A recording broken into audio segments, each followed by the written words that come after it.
on. Okay, I think we're live. Travis wins the prize. Travis is the first guy in the comments here. What's going on, Travis? So we got a special guest here, Chris from Meals Concrete Pumping. Is that how it's pronounced, Chris? Meals, or is it Miles? Yep, exactly. Yep. Meals, and you're in which part of Australia are you in? Western Australia. Okay, and are you guys all over the country there, or? Yep, all over. So Western Australia, we're probably the largest in land size state. So we got two. I manage two depots here, so we're there 1,800 kilometres apart. How many rigs do you guys run between all the depots, as you call them? Couple hundred. Couple hundred? Wow. Yeah. Okay. So, wow. Yeah. So we got me over here. I got say just 28 mobiles, and then 11 or 12 placing booms up in the air at the moment.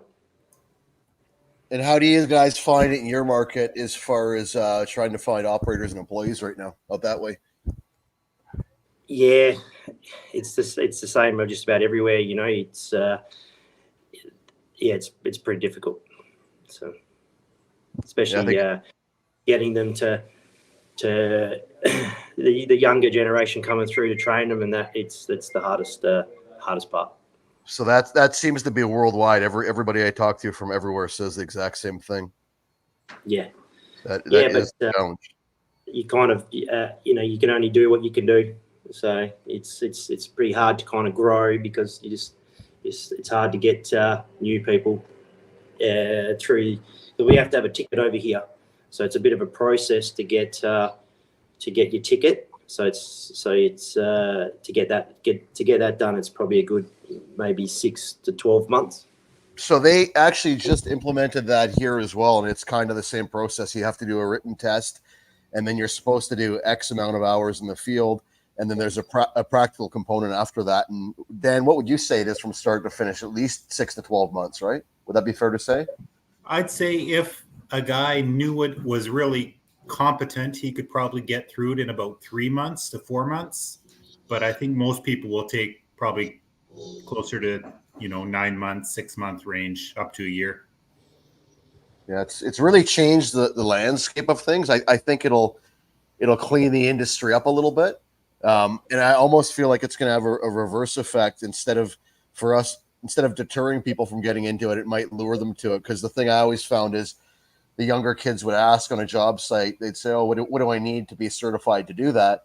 And you just tell them, "Well, nothing. You just come out with me for a few weeks," and they just kind of give you this look like, "Wow, this sounds almost sketchy."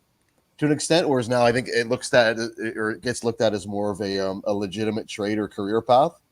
I feel like that. I don't know if I'm right or not. Time will tell. But I think in our market, I think the biggest deterrent is the pay.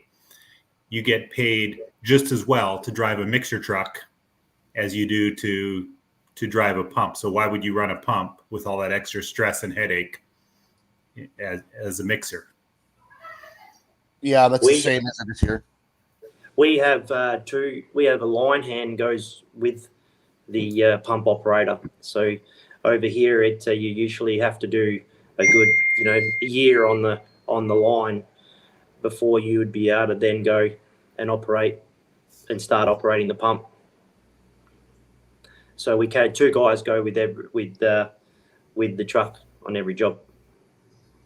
I think that would make a big difference here, especially when the guys get a little bit on in age. A lot of our guys, myself included, are kind of hitting mid-40s, and the back injuries start to pile up a little bit, and we're not as resilient as we used to be. And I think that would add some career longevity to things to an extent. And we try and implement that here if we have jobs with extra hose, or for whatever reason we need a second guy. But it is still a bit of a battle trying to get the customers to pay for it. But it is. I think it's a good thing. Well, and I think that's a good idea, because the transition from going from a line pump to a boom pump is a smoother transition than I think from a guy going from a boom pump to a line pump. Did I say that right backwards? From a line pump to a boom pump, to a boom pump to a line pump. And I'm showing that with Brandon, the guy that's helping me part time. I mean, he was running a full time, a 58 meter, well over a year, and he's ran 38s and everything in between for a few years. But when I got him over on the trailer pump, there's just a lot of those little techniques and a lot of those little tricks that we have that we know to make things go a lot smoother. And it just seems like you don't have to have all those things in your pocket when you're running a boom pump. Yeah, I completely agree with that. I found that operators that have gone straight to boom pump and skipped the line pump step, even if they've been running a boom for 20 years, I find there's certain fundamentals that are still either lacking or not as polished as they are when it's a good experienced line pump operator that's stepping up or they've had that experience. That's my thoughts on it. Yeah. They're not used to plugging up like we are. Those sounds that we hear that to know we plugged up, or those little things to know that, hey, there's something going wrong. I think part of it right. also might depend on your market you're in, because when I started learning how to run pump, I would go out. Typical day was I'd go out in the morning and do 100, 120 feet. So if I was lucky, 80 feet of line with the boom pump. And then in the afternoon, I'd go out and use the boom for footing. So I was learning the line at the same time I was doing the boom too. Yeah. See that. How's your transition going, Ian? Ian made it to the live feed finally. I did. Well, I've only used the boom once, from driving, booming, and then driving back. But it was fun, easy. Right. I believe it was only like 3 loads. Did you guys see the video of Ian driving? That was like his third day, the one I posted up a couple weeks ago. Yeah. That was my second day. Yeah, I watched that. Yeah, that was fun. I'm better. You actually did pretty well. I was impressed for a first timer. I was definitely worse. I don't know what your trucks are like over there, Chris, for driving, but the Mack truck that's common over here, the manual gearbox in the Mack truck is notorious for being absolutely horrible to drive on. We've got one Mack truck in our yard right now that's a tally belt, and that gearbox is definitely would put some of our operators to the challenge, to the test anyway, because all our trucks here are either automatic or all synchro mesh gearboxes. Oh, even on the big ones, they're synchro mesh. Yeah, well, the big ones are mainly automatic. Oh, okay. And the ones on the Mercedes have like a semi-automatic, so it's just forward and back. It's not. There is no gears, just little lever forward back. It's called iDrive. That's what Mack truck has changed to here. It's a manual transmission, but they've automated it with servos and linkage. So it's kind of like, it's supposed to be the best of both worlds. I'm not sure how I feel about it at this time, but it's been very popular. So, Chris, did you see the hose drag challenge that we posted up about 3 weeks ago? I did. So, what are your thoughts? Since we have Ian here, we have everybody here. You can forget it. What do you think? Well, you know how you run the 2-inch hose over there. Over here, most of our line pumps run 3.5 inch on every job. Even on the line pumps. Even on the line pumps. That's it would be 3.5, and the smallest hose we'd have on there'd be a 3-inch, and they're all Jeff, 10 meters. They get 2 guys, Jeff. They get 2 guys. And we use our primers exactly the same as Jeff's. We use the Bricky's mortar. Well, actually, if you saw his video today, he's now using Dawn dish soap. Yeah, it works. Worked better than I expected. We'll see. We're still going to put it to the challenges. I've still got some thoughts on it. I'm not 100% sold, but I have definitely I definitely feel like if I have forgotten my bag of mortar mix, I do have a good viable substitute now. I think it'll work okay. But we're gonna have a little conversation in a bit here about an upcoming challenge, and I've got a little something up my sleeve that I think is gonna put all you guys to shame. But I don't want to talk too much smack. But I think you guys could be in trouble. Stay tuned. We'll talk about that in a bit. I think there needs to be, once we get to that, I'll save my comments till that conversation comes along, because I do have some stipulations I think we need to have. Well, yeah, I actually have a list of rules in front of me here right now, Jeff. But here's my notes: hose challenge rules. Okay, well, we'll talk about that in a bit. We got Ian here. Ian's only here for about half an hour, Ian, and then you got to get back to daddy duty. Something like that, yeah. I gotta go outside right now. Hold on 1 sec. Okay. Because we got Darren in the waiting room, and we'll bring him in a bit too, because it limits us to 6. Because I'm on the El Cheapo freebie account here on StreamYard. So Yeah, I'm outside like Caleb. Well, that was while we got Chris here and stuff. I'll tell you, here's a question I have for all of y'all, and even in the comments, if you're in the comments, the guys in the comments, leave what your answer to my question is. It goes back to, if you're on a deserted island and you can only use one product to prime for the rest of your life, what would it be? Grout. Bentonite. Scott, hold on. Be the Bricky's mortar. So Chris says the mortar mix. The mortar mix, yep. Yeah, I say the mortar mix too. Dan, Caleb. Dan, how dare you? Bentonite for sure. Caleb's going bentonite. Ian, Ooh, bentonite. you're going bentonite. I thought I had you over on my side. Okay, well maybe Dawn dish soap, because I can use that to shower. So I think we need to talk. This isn't a simple answer. This is not a simple answer, Jeff. So we're on the island. We got the mortar mix. We're probably malnourished. We've got to pack these bags around. Energy levels are low. Environmental reasons, we want to keep this island pristine as well, right? We don't want any cement dust or any added CO2. I'm gonna have to say bentonite just for logistics and packaging reasons. Now, what if you had to prime out 500 feet, and if you fail, you lose one nut? What are you using? How about a big toe? Mortar for sure. Mortar. I'm going with mortar. Bentonite for sure. Yeah, it was my guy. We're going Benny. Well, I can also use the bentonite. Say we're on this island and there's some rich guy wants this elaborate pool shot in his backyard. Now I have bentonite to coat my hopper as well. Oh, Dual purpose. That's fair. Fair enough.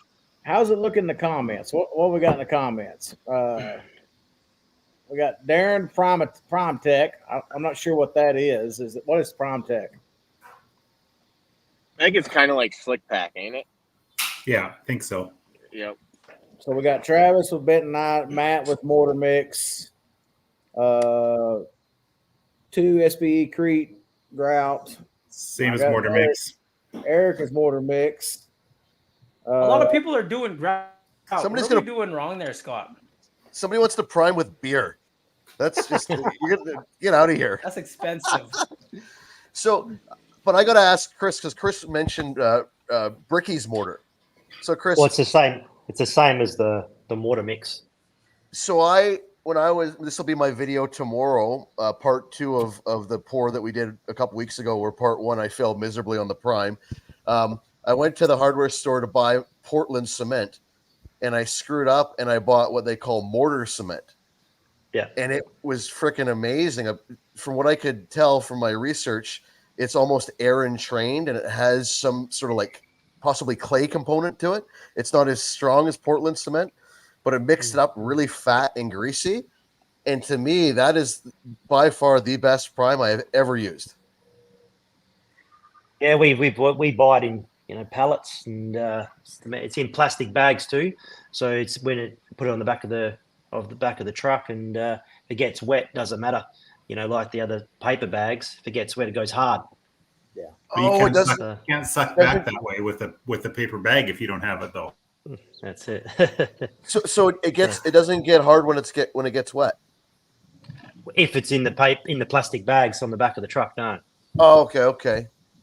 We buy it in a big plastic bag. So it actually does have a cement component to it, though. Yep. Okay, so it's the same stuff. Yeah, I think it's just a different name over here. They call it mortar cement versus Portland cement. But I'll take a photo and send it to you later. That would be most excellent, because I guess we should. I'm going to get off here and let Darren get on. I'll come back on later if there's room. Okay, I think Ian's gonna jump out in a bit anyhow, Dan. So we'll bring it back. Well, you're only allowed 6? Yeah, it only lets us have 6 unless we pay for a better account. And the Canadian concrete pumper budget right now doesn't afford such luxuries. We're on a shoestring. I won't be able to stay too long. I've got to better do some work today. Hey, how's everybody doing? Hey, Darren. Hey, Darren, how you doing, man? Not bad. All right, Darren. What's the Primatech? Primatech is so you all were having problems with Fritz Pack all the time, talking about how hard it is to get, pumped through the line with the Fritz Pack, and I switched over to Primatech, and this stuff is like night and day different. It is a powder primer. You mix it up in a 5-gallon bucket, put it in your port, or you can mix it up in the hopper or whatever you want to do. And so far, we've been having some really good luck with it. I have not tried the bentonite yet. I'm a little bit leery about that. But I did tell Dustin, our trailer guy, I messaged him today and said, we're going to try the Dawn soap and water. I want to see what that does. So maybe a 50-footer or 100-footer or something like that, but I don't want to push 200 trying to do that. So. Well, I feel like 50-foot you can get with just water alone. So typically water alone, you're gonna plug somewhere between that 50 and 75-foot range, right in there. But after that, then you start getting into the nitty-gritty of what your primer starts doing. I'm curious to see the results once, and Dan and I was discussing this earlier. If you don't roll it in like I have done on the previous 2 video or the video today, because I don't know if it's going to coat the complete 360 in the hose. If it doesn't coat all the way around, then I think you're definitely going to lose it by the time you get to the end, and you're going to plug for sure. So can you take the ball technique on just a flat ground or up a hill? Well, I guess up a hill doesn't really matter, but downhill or flat ground, can you wrap the foam ball in a plastic bag like I did on one of those videos on flat ground and pump it through? You might have to put it between 2, because you need something to hold that where it's coating. So I've never tried the ball trick. I've never tried I haven't been to Costco to get the little bags. I just don't have it built in me to steal them like Scott does. So I don't steal them. I take extra just in case I need them, and 99.9% of the time I don't need them, so I keep them. I don't want to waste them, so I use them for pumping concrete. So be it. Right. So I'm just not sure about that technique of it, but I think what's been part of my success so far, which is only 2 jobs, was I rolled it in, and then purposely, and I showed it on the first video. It's not even tomorrow's video. You see, if you leave it about 50 feet away from the pump, once you roll it to the pump, then roll it back a little bit, let it get about 50 feet from the pump, then you get an air void, and that air pushes that water and that mixture through. I got a video coming up.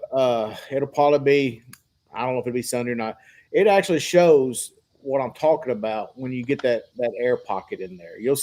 I made it to the end of the prime, and you see the water start actually blowing out. And then after about a stroke,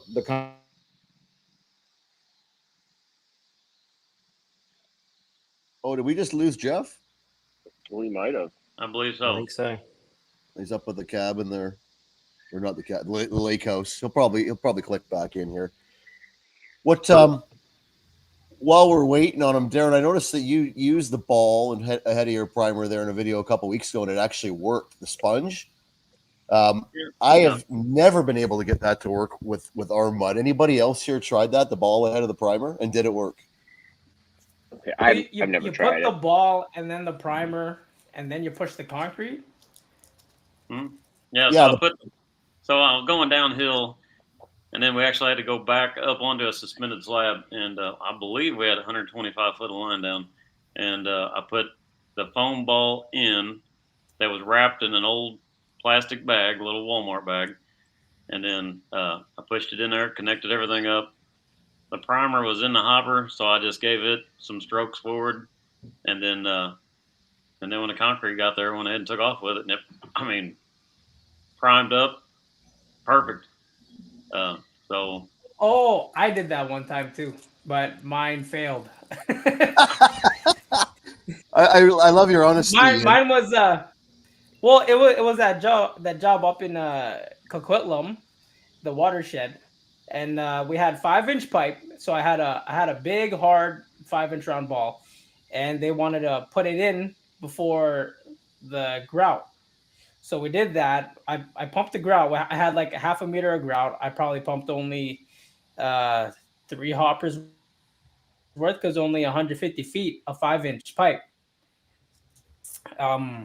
And then I pumped the concrete, and when it was going down probably 100 feet, and when it got to the end, it plugged hard, and we had to cancel the job, and they had to clean up the mess, and then try again the next day. I don't know if you heard about that, Scott, but I heard. Oh, I hear about everything. My Putzmeister salesman. My Putzmeister salesman just sent me a text message saying "bag thief!" !!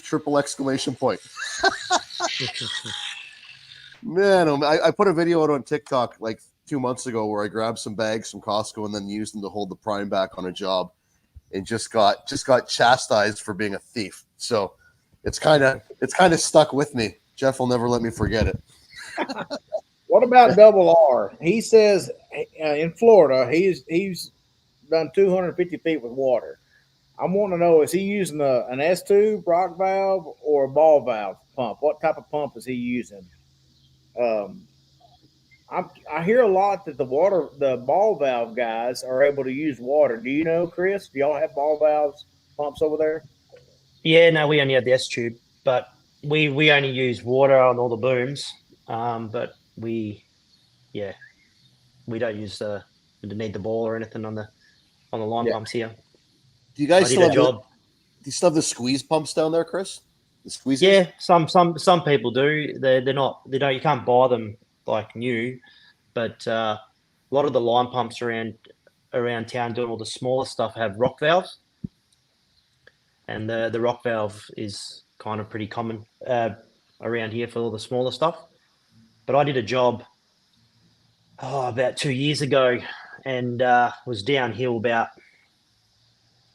70 meters, and then it was about just a bit under 2 kilometers, and we never put any balls or anything in front of that, and we just had a really, really dry slurry mix, really dry. We put a heap of water in, really dry. We put a heap of water in first, say 2 hoppers of water first. Yeah. And then there was 4 cubic meters of slurry went through after that, and then and it never ran away from us far enough. We never plugged up once. And when you 25 cubic meters just to fill the pipeline. When you say slurry, Chris, does that mean like no sand component to it at all? No sand component at all. No. Interesting. So it looked like toothpaste, you could say. That's what we use to prime. But if you put the water in first, you wet the pipes, and then your slurry comes through when it's drier, and then it'll go through and just kind of make it wet itself in the pipes. So. And do you need to put a bag between the concrete and the slurry, or the concrete can butt up against it? Yep. So that was So that's in feet. That would be 6,500 feet. And we were downhill in a tunnel to go under a river.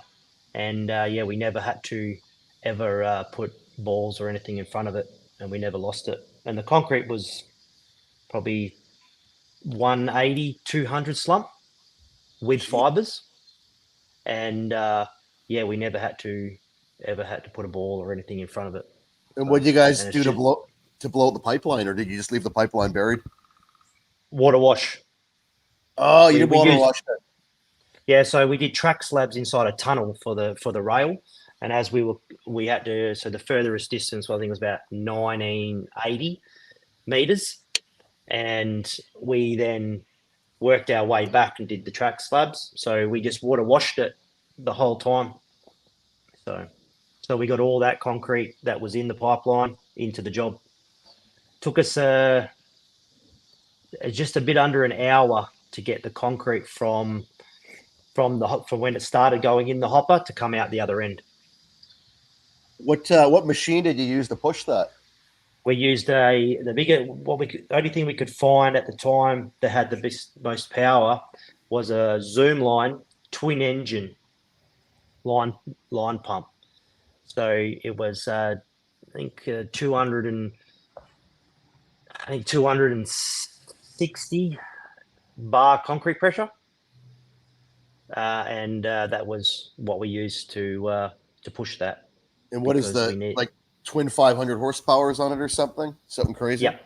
Yeah, two of them. Yeah, two. I think by memory it was two Volvo Pentas on either side. Really? Or could have been Duexes. Do you think that there's equipment in China, like is North America market? Anytime we think of Chinese manufactured equipment, generally we think it's inferior and whatnot.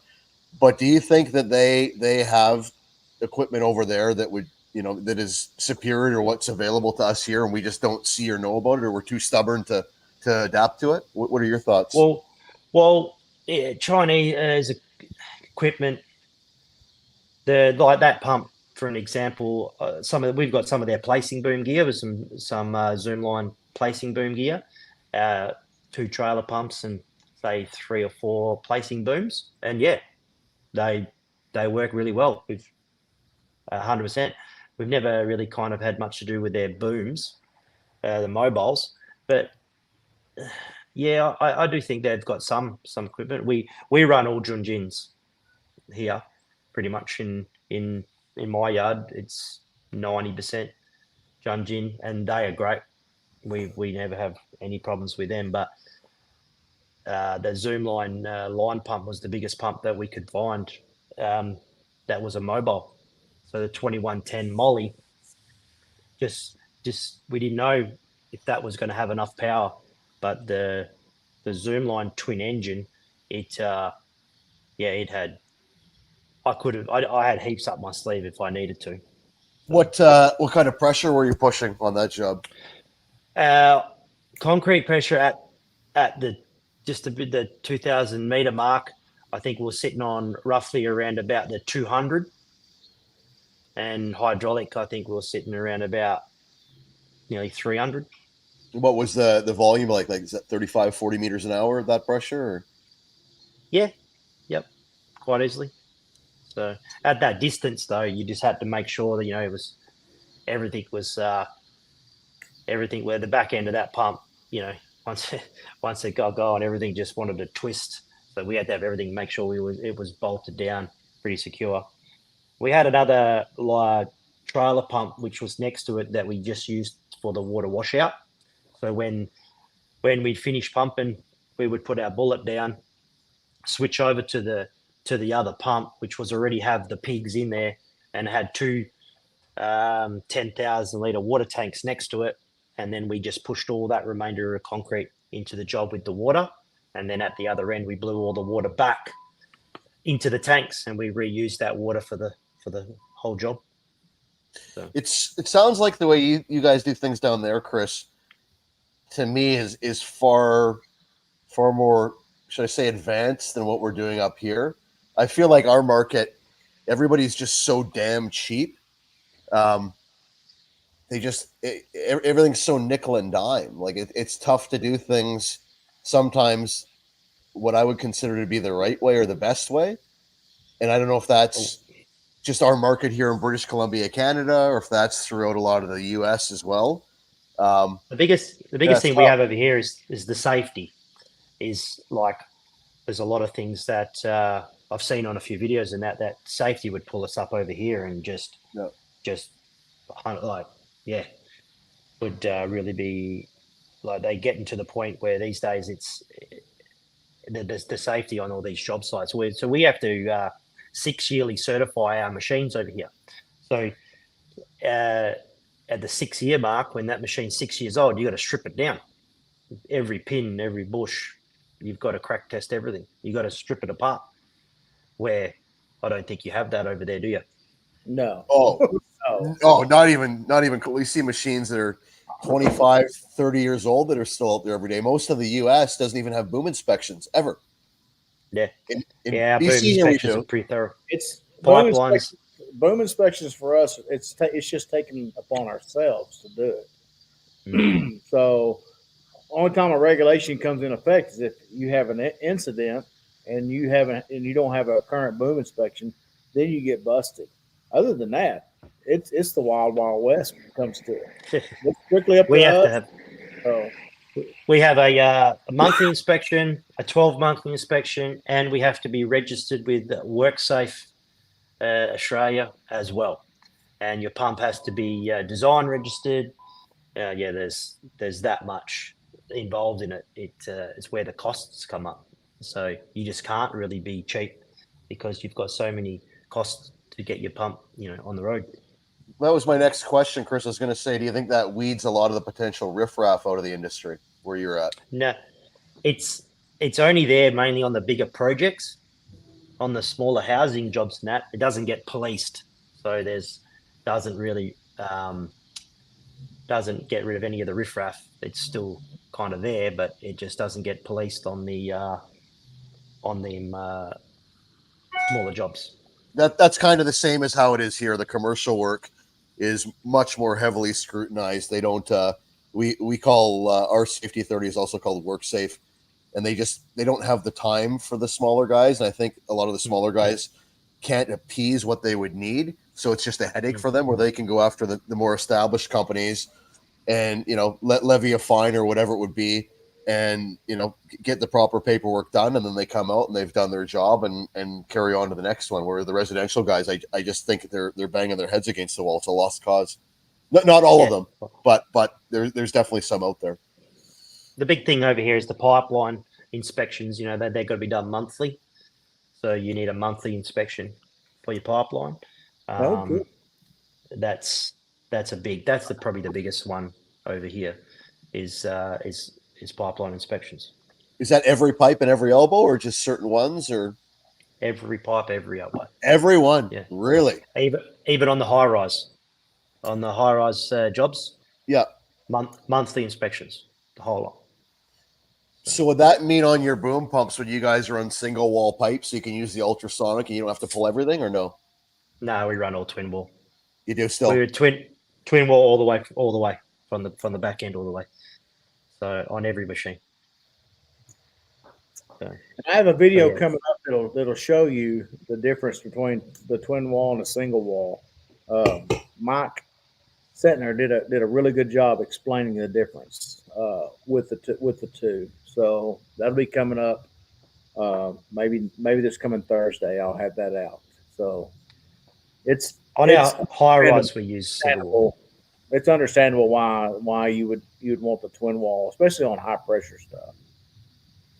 On our high rise, we only run single, 7 mil Schwing. What for pipeline? Is it also Schwing manufactured, or what's the brand of pipe that you guys run down there? Yeah, it's the Schwing ends. It's they're pretty heavy duty. I've got one right here. That's male female pipe. And that's how thick it is. It's called super high Schwing. Okay. So it's got like a insert there, the male end there, and it's a wedge clamp that I've seen some of the high rise you do down there with the bolt clamps. I don't know how you have the patience for it. I know you've all got of it. those nice wedge clamps that you showed me. Yeah, we've got the Schwing wedge clamps we buy from Schwing, and then we have on the back of the pumps, which I think I've shown you before, we have the ZX wedge clamp for our slurry cap. Yeah. So I couldn't yeah. find that anywhere up here, Chris. You gave me the link. There was the one fellow that you gave me the info for to get it, but Yep. nowhere in North America could I find that. Yeah, right. We bought some from actual Putzmeister themselves as well. Really? Yeah. I've got some out there that are stamped from Putzmeister, 100%. It's amazing. Sometimes they've just never heard of this stuff. I guess we're probably just not talking to the right people. Makes life a lot easier when you're on a job. All you need is a hammer. You don't need to have, the rattle gun with the, all that type of stuff. You just have one hammer and that undoes all your clamps and does them up and whatever you need to do. So our issue in Vancouver these days is getting those rattle guns stolen too. they tend to walk away from the job site. Yeah, we know all about that. So no, that's sweet. While we've got everybody here and we've got some international presence to maybe be a non-biased neutral party to help us kind of establish what's fair in terms of rules here, why don't we get to the next operator challenge?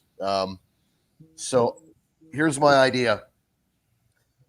We run a cumulative prime out, successful prime out. Each job you do, if you do 200 feet on one, 200 feet on the next, 200 feet on the next, you keep adding to your total. And once you plug, you're out of the competition. And this is kind of a backwards competition, not in that the guy who primes out the most amount of hose at the end wins.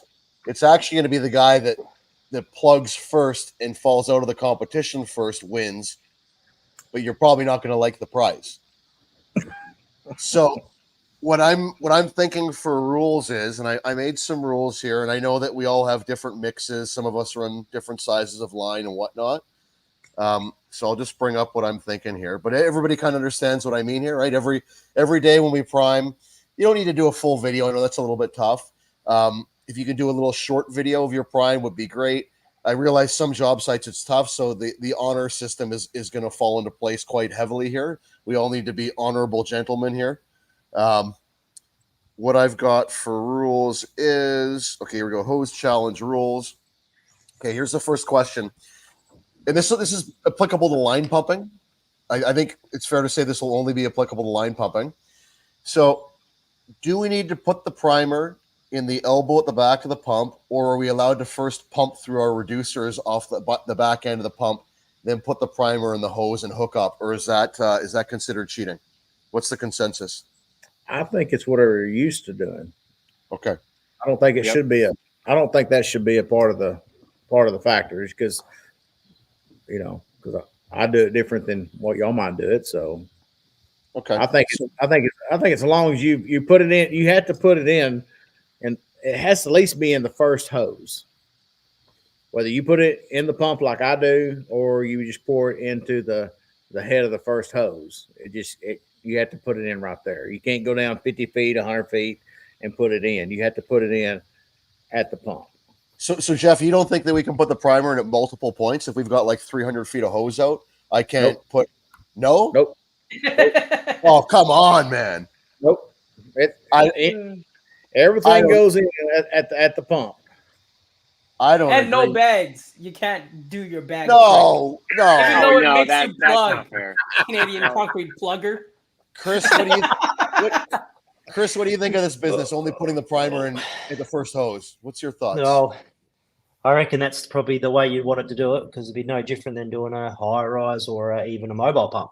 We run a reducer on the back of our line pumps that has a slurry port, so we just put it in the back. So Ian, before you go off on on your own here, realize that you and I have a 400-foot line job a week and a half from now, and it's down a hill. Oh wait, I can't go that day. So I think you should be fighting hard for this. I think we should be able to put primer in the hose as many spots as we want. Well, hell, I'll start just ordering a yard of grout on every job. No. Okay, so that's also in the discussion, Jeff. We'll get to that. So all in. But all what in, day is that, though, Scott? I'll call you later. All in favor of putting the grout or primer of your choice in at multiple locations. Raise your hand. Say aye. Aye. Ian, wake up, man. No, It's I fun like with doing it grout. from the first hose. I think that's ridiculous, but okay, fine. So it's got to be the first hose. I mean, you Wait, could yes. put it in your reducer and you could dump some in the first hose. Am I allowed to take one stroke through my reducers into a bucket and then connect the hose up? Yes. Yeah, I don't see why not. Yeah, absolutely. Okay, That's what I do. That's a yes. Okay, my next question here. I think we know the answer to this. Does priming with ready mix applied grout count? No. I say no. I'm good with Nope. that. No. I Sure. say no. I've never primed with ready mix grout. Well, that's a lie. One time. So no. Jeff, you say yes? I say no. No. Okay. I say no because so yeah. on a volume. So if you have a volumetric trucks, I don't even let the volumetric trucks. I don't even want their grout. And they typically try to give me some, and I tell them, go ahead and give me the rock.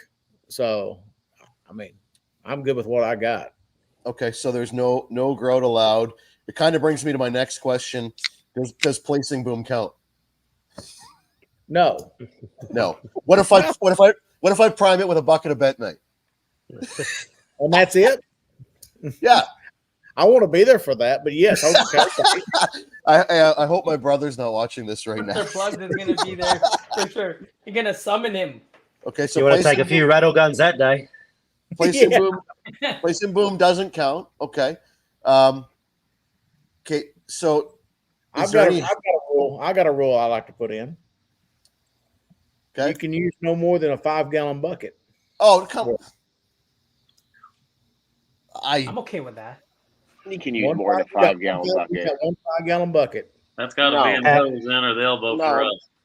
How many feet of line was it again? How many feet of line was it? It could be up to 400 or 500. I mean, my rule of thumb is if I'm going over 200 feet, I'm putting in more than a 5-gallon bucket. 5-gallon bucket's all you get. I think there's a lot going on here that's going to compromise our performance on the job site. I disagree with one bucket. I disagree with not being able to put grout in at multiple points. 400 feet, one bucket. Okay, Chris, if we go over 400 feet, we're allowed more than one bucket. I'll go with that. I'll go with that. Absolutely. My bucket just became a garbage can, just so you guys know. 5-gallon bucket. Okay, 1 5-gallon bucket. Okay. Now I say there's no hammering of the hoses allowed to get it through, but can we shake, carry, roll, or manipulate the hose in any way as we're priming? Say again? Are we allowed to in any way manipulate the hose as we're priming? That includes rolling the hose, picking the hose up and trying to shake a plug through, working it along by hand as it primes through. Are we allowed to do any of those things? I would say yes. Yeah. Yes. Because if Jeff's going to be priming out with Dawn dish soap, he has to roll that through. I'll go with that. Well, won't you try to do a prime where you don't roll it? Just keep it 50 feet away from your pump with your Dawn dish soap and see if it plugs. That'll be coming Instead up. of doing your whole roll from the end. Right. I'm going to try that. There's no way he's using I don't Dawn think dish soap. I got to try the Dawn dish soap. I've got I some think guys you might need that the platinum Dawn dish soap. Might have I've got to a be. couple of guys that work for me, bit older fellas, and every time they get the mobile pump, they put truck wash in the back of the slurry port. It's just their thing they do, and every time they just with a bit of water they put the truck wash in it, and they reckon it's works. What's the every truck time. wash? Is that like reclaimed Soap. water? No, just soap. Oh, actual Just truck. soap. Okay, I see. The actual truck wash, yeah. So we go through that much of it because these two guys, they pour it in the back of the in the slurry port, and then they fill that with water, and yeah. I guess But as you long can't as put it in they never plug up, I guess you can't really say too much. I just let them go, you know. So I got one guy that reckons that you got to have the S tube on the passenger side. I said, "What happens if you're in America? Does that mean it's on the I other was gonna side or say, not?" Yeah, because our toilets swirl the other way, right? The opposite Yeah. direction. So he's always puts it on the passenger side, and it's worked for him. So we let him go with it. I guess until you plug, you just go with it. So here's an interesting one. Jeff runs mostly all 3-inch hose, unless it's from the Mud Demon. It's 2.5. I run a lot of 2-inch and some 2.5-inch hose, and rarely 3-inch. So because I run, I know where this is going, or the response I'm going to get. Because I run 2-inch hose, and theoretically, even though our mix is a little bit better, I would say the 2-inch hose is a bit more challenging to prime. At least for me, it is, obviously. Is there a multiplication factor for using smaller hose? So if a 3-inch hose, 1 foot is 1 point. For a 2.5-inch hose, could it be 1.25 points? And for a 2-inch hose, could it be 1.5 points per foot? Or is a foot is a foot? Doesn't matter what size line. I don't care. I agree with you, Scott. I agree with you. You think there should be multiplication factor? I don't know. I think so. I'm a 50-50. Darren, Caleb? I think a foot. A foot's a foot's a foot? Yeah. Okay. I don't care. Okay. Jeff is saying, "I don't care. I'm gonna win anyways." That's what it sounds like. Okay. Well, we'll go with the non-biased international committee here of Chris, and we'll say a foot is a foot. So here's my last one. Hold on. I got a question Okay. for you. Okay. So I got a video coming up where I primed out 225, and we pumped it. We moved the hose over to another section of the pour, and we added a hose 250. We pumped that, but we ran short, and the tag was going to take about an hour and a half to get there. So we went ahead and blew everything out. So we had to prime out again with that 250 feet. So do I get 225 plus 250? Or am I just getting, how do you want to score that? Well, I feel like it's obviously easier on the second prime. And I feel like somebody could potentially manipulate the system and make excuses, if they have to wait 5 minutes, so I better blow all the line out just to try and rack up points.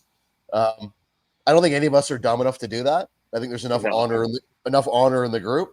So I think it counts as a prime. What does everybody else think?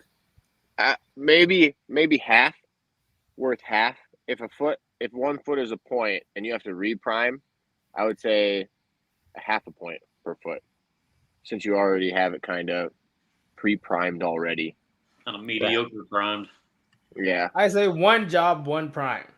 So the furthest you went was 250, so we'll just count 250. Yeah, I would say because you put on 225 and then you put on another 25, I would say that's 250 feet that you primed. But because you primed all 250 feet, it's 250 feet, not because you added a hose. Well, no, Right. but he primed out first with 225, and then after they added a hose. So then he didn't even really prime. I'm gonna guess you maybe squirt some water in there. And just I thought he said he blew out. Yeah, he blew out. And he had to prime 250 again. Yeah. So technically, he primed out 500 feet of hose. But we're only counting. Yeah, that's a tough one. That's what I would say. International committee. Because his hose is fresh. That's a tough one, I think. But it could happen because, like I said, I've got a video coming up where we did that, where we pumped 225, blew, and then we added a hose, pumped the rest of the truck out, we blew out, and then we pumped the tag out on the prime. I think we just count it because, like you said, Scott, if we don't have to do that, we're not going to do that. Like, we don't want to go through the Yeah. hassle of blowing everything out just to reprime again. No one's I going to do think- that just to I get think- some points. I think we count it. And as Jeff was mentioning though about he's got a video coming out. I think already recorded content or past jobs do not count towards this challenge. It starts as of the next working day of next week, which for us is Tuesday. I agree. Dan says no one wants to reprime unless necessary. It counts as 2 primes. I guess he has a point there. Yeah, I'm with Dan on that. Really, I mean, Yep. Okay, But- so here's my last one, and this one actually I do like. If we for any foot of hose, any footage over 250 feet, should we get bonus points of 1.5 times points? So if you have 300 feet, that 50 feet of hose from 250 to 300 is actually worth 1.5 points. Do we get bonus points for that? I think we all agree that anything from 2 to 250 is probably a 90% chance we're going to prime out with any of our techniques that we use. Anything, Are you kidding me? You see my videos. well, but you have an element of jackass moment in your video. If you seriously wanted to prime out 250, you could prime out 250 with a 5-gallon bucket. A lot of it, Jeff, honestly, is playing around and trying just having entertainment. Yes, Right. That's true. After 250, it is honestly a crapshoot. It's mud. It's mud dependent. You know, if I get this crap I get from Western Metroplex, which is going to have a lot of man sand, I'm lucky to get 275 out of it. Okay. But if I'm in the eastern part of the Metroplex, I'm gonna go 325 all day long. I'm gonna get real sand. I'm gonna get nice rock. It's gonna go. So I think anything over 250 should be bonus bucks. Okay.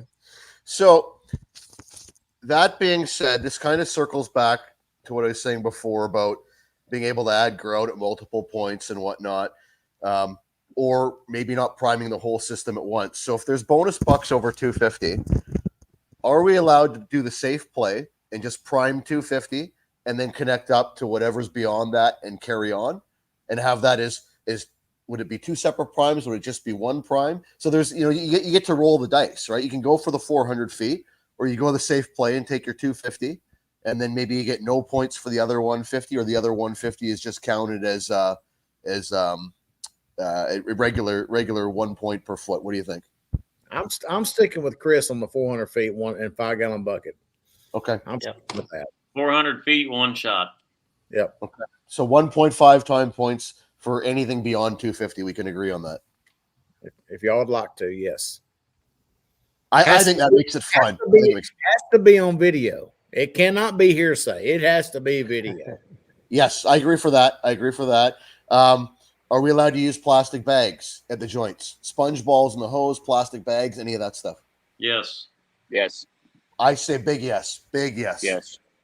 I'm a run what you sprung type guy. You bet. Chris, what do you think?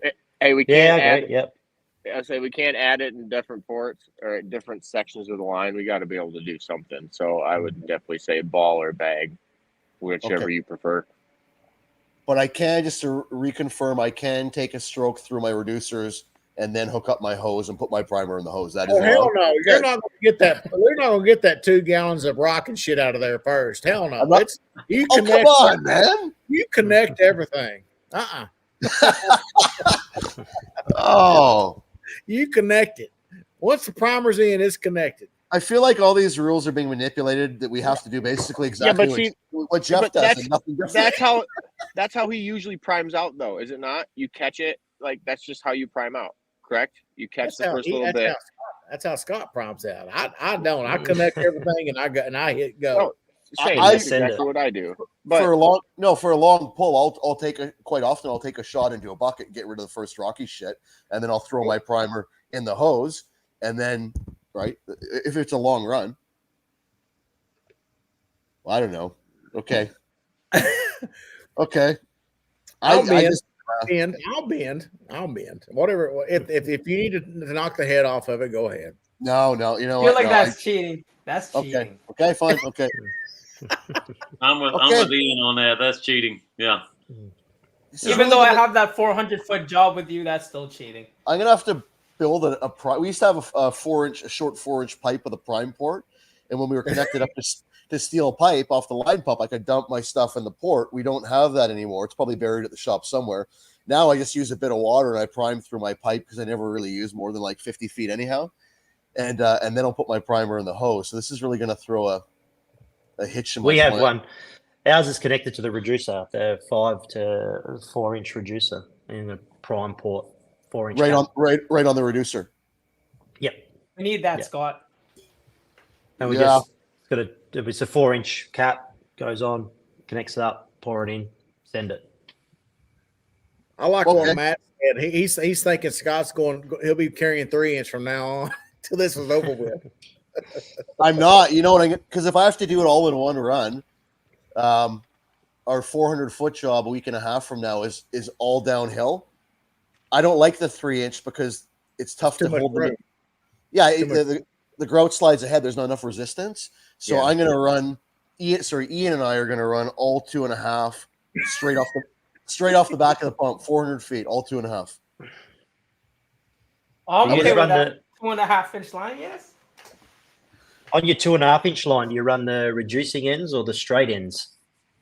Straight ends. We run a 3 to 2.5 reducer, and then the straight ends on the hose. We found that we used to we still run the reducer, but we also run the reducing ends as well, because if you get one hose that's new and one hose that's not, then you get that little lip from where it's worn out. So Chris, are those the stem type reducers? And the reducer's a normal 3-inch to 2.5-inch reducer, but then on the hose end, it's kind of got probably 50 mil. It's reduced a little bit from a 3 to like a 2.5. Oh, okay. So we still run at every joint. It does this at every joint. a little bit. Yeah. So it's very minimal. But we found that it's better that way. Otherwise, you get a new one and an older one together, and you're going to have a little bit of a lip there. Right. Then you just we put run the newer one closer to the pump, no? Yeah, we always do that. So, But sometimes we people forget if you have an extra man. Yeah, for sure. We don't run. We actually, besides our spray hoses, we wouldn't have any other 2-inch line in the yard. I mean, like, we wouldn't. 2 hoses out there, they're just spray hoses. They're 10 meters each. We don't have another 2-inch hose in the yard. Not even a drop hose. I think we're just wusses in Canada. Oh, Ian, we've got it good, man. We do have it good. I have to acknowledge that. We do. We really do. We really do. Well, okay. Well, let me throw another little curve. Of course, I don't have any. But what about steel line? Or when are we allowed to use it? Yeah. 100%. Yeah. Definitely. Okay. We always run steel first. We've always been taught over here. It's always steel and maybe 3 hoses off the end. That's it. Wow. Okay. We wouldn't be able to. Our concrete over here wouldn't be able to really more than say 40 meters, 50 meters of rubber would be an issue, I reckon. So we run a lot of pipe. So that would actually kind of be a question for me. Because sometimes we put 10-foot stick of steel after the reducer and then go to rubber hose.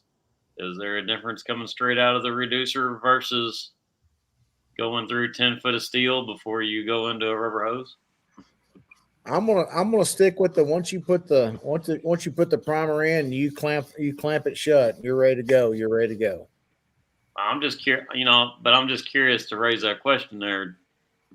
Is there a difference when you start priming, if you're sliding through, say, 10 or 20 foot of steel line before you get to the rubber? Does that change anything with versus coming straight out of the reducers into a rubber hose? Not as a challenge point, but just as like a curiosity point. I think it's better because it stabilizes the line at the back of the pump and you don't have a hose right off the back end. The one that I really don't like is running a rubber hose off the back end and then going to steel, because I find that rubber hose is just jumping all over the place. and the rubber hose tends to expand a bit, and then when it meets the steel pipe, it's got to squeeze back down. I personally think it causes more plugging than it would potentially prevent, in my opinion. Especially if you're sucking the line back. If you've got it right on the back there, if you've got a bit of a softer hose, it'll just suck it in. Yeah, So suck right in. We probably 80 meters of line out. We'd suck the line back all the time. So what here in the comments with the who was that 2-spec breed? 6 times less friction on a steel than rubber. Yep. I thought I heard 3. Yeah, I thought it was 3. I always thought we were always told it was 3 to 1. So 30 foot to 10 foot is what I was always told. I think the reason that we use a lot of rubber is most of our little line pump jobs, they're like a load and a half. And it's just slam the line down, pump it in, quick cleanup, get out of there. But if we're doing a job that's, 50 meters plus or something with a line pump, then we will run some steel. But we really don't do a lot of those a lot of those jobs with the line pumps. We don't see a lot of that. So I'm curious too. With he made a statement above that says England, it is also illegal over 3 hoses. On that, really, I'd like to know a little more about that. What's going on with that? Caleb, do you run steel pipe, Caleb? I owned one 10-foot stick of 2-inch hardline. That is it, and I'll only use that if I got a pump like over like 125 feet for shotcrete. Huh. It probably doesn't even make that much of a difference to use it, but just one stick. But that's when I use it. I should get some. Like, there's been a couple big volume jobs where I had to do like 100 yards, day after day after day, where steel line would have definitely helped out a lot. But I don't get jobs like that a lot, so I could go buy 200 feet of 2.5-inch steel line to use it once a year. In some of the states over here, there's rules regarding how much line, how many men you need. So if you've got 30 meters of hose, it's 3 men. If you've off a boom. So if we send a boom out and it's got 30 meters of hose on it, it's 3. Really? Two operators and a line hand. Yep. Is this Australia? Does that matter if it's 5-inch line versus 2-inch line? Yep. They're no different. I need a move. Is that a union thing, Chris, or is that a WorkSafe thing? A bit of both. And some states where they make pretty much saying there was one state that said every 10 meters of hose is one guy. So, but then how do you get that many guys to go do it? How would you just have that many guys redundant to go do a job? So, but over here we send out if a boom it's got 30 meters of hose on it, we'll send 3 men until he's got 1 hose on, and that 3rd man will come back with the hose. God, we wouldn't be able to find the guys. Nice. That's the hard part. Yeah, but we can't find guys to drag 2-inch hose, let alone 3 or 4-inch or whatever you guys are using down there. Wow. Well, it's mainly all 3.5. So it must be really expensive to pump concrete down there, I would imagine, with all the overhead costs. With all the overhead costs, yeah, 100%. We've got, from health and safety and mobilization on the mine sites is a massive one. Medicals and inductions. You probably spend 3 or 4 days just doing an induction to go do a job. Wow. In the northern side, and so in my other yard up in a place called Karratha, we'll drive a whole day driving, 10 hours of driving to go pump a job that's probably going to take 3 hours. And then the next day drive all the way back. Yeah. So that's how far apart it all is up in the north, and that's for the iron ore. So in the north of my state, it's all iron ore country. So So yeah, that's the mine sites is what they want, and you'll spend a couple of days doing an induction before you go to that job. So and a medical, and you got to do a drug and alcohol test every 28 days. So it's pretty strict. Wow. And when I use the term expensive, that's relative to what we see around here. Up in our area, I think most of North America, for the most part, we don't charge nearly what we should. So, like I said, expensive is a very relative term for sure. So concrete pumps are really expensive to buy too. So that's it. They're roughly around about $4.50 a kilometre to drive is what we charge for travelling around that far. So it's Australian dollars. So it's 60 cents to $1 at the moment, or 67 cents to $1. Isn't Australia and Canadian currency basically the same? Are they? I'm not sure. I think we're about 73 cents right now, but our prime minister, being the bozo that he is, not to get political, I don't think our dollar is heading in an upward trajectory. So yeah, it seemed like there was about a third of a difference when I was paying for stuff up there. Yeah, that's pretty accurate. Something like that. No, just for easy figuring, anyway. As long as the beer prices don't go up, you're right. The problem is, before I leave, can I add something to the challenge? Oh God. Okay, Ian, is it going to help us or hurt us? Because right now you've just been hurting us all night. So something that'll help us, please. Oh, I think it'll help. Whoever primes the fastest should be a bonus. That's no. That's okay. Why? No, I think you're there's a potential risk factor. No, there's risk involved there. No. I don't think so. Ian, we run 2-inch line. We will get decimated if you throw something like that. Yeah, you're gonna get. Yeah, but I did 150 feet that day. I told you guys, and I primed it out in 20 seconds. It's because you want to be like Uncle Jeff. I get it. Pretty proud. Oh, man. So actually, that's a good question. If Ian and I are on a job together, as we will be in a week, and we prime out 400 feet, what do we do? Do we divvy up? Do we split that? No, we can't split that. Or do Ian and I just? Because that's still 400 feet. Can Ian and I go in as a team, and we would be doubling our risk, but we would also be doubling our potential cumulative total. Is that depends? Does this mean Ian's gonna make a YouTube channel and he's gonna post all his shorts? I'll just be featured in Canadian Concrete Plugger. No, Ian will send them to me, and I will post all of Ian's shorts. I will. I 100% will. Depends who's holding the remote. I like that's that. not fair. Okay, Scott, you're holding the remote, right? The Archon remote, right? I don't like that gets more points. No, I get bored holding the remote. No. Okay. Okay, so whoever has the remote. I think if we both agree to how we prime, then it'll be both. So if it's 400 feet for both. Does that make sense? No, I think we should split it. I think we should split it. Is my it'll be 200 feet. Thought. 200 feet each, yeah. Plus the bonus. To me, okay, so what's the question again? If Ian and I are on the same job and we're priming out like 400 feet, do we each get 150 feet of that? Do we get to split it up? Do we split the points? Or just no? No. It's only one of you get it. Oh. Yeah, I guess whoever so is then operating whose the pump is going. Yeah, whoever's operating the pump. 70 or the 60 going.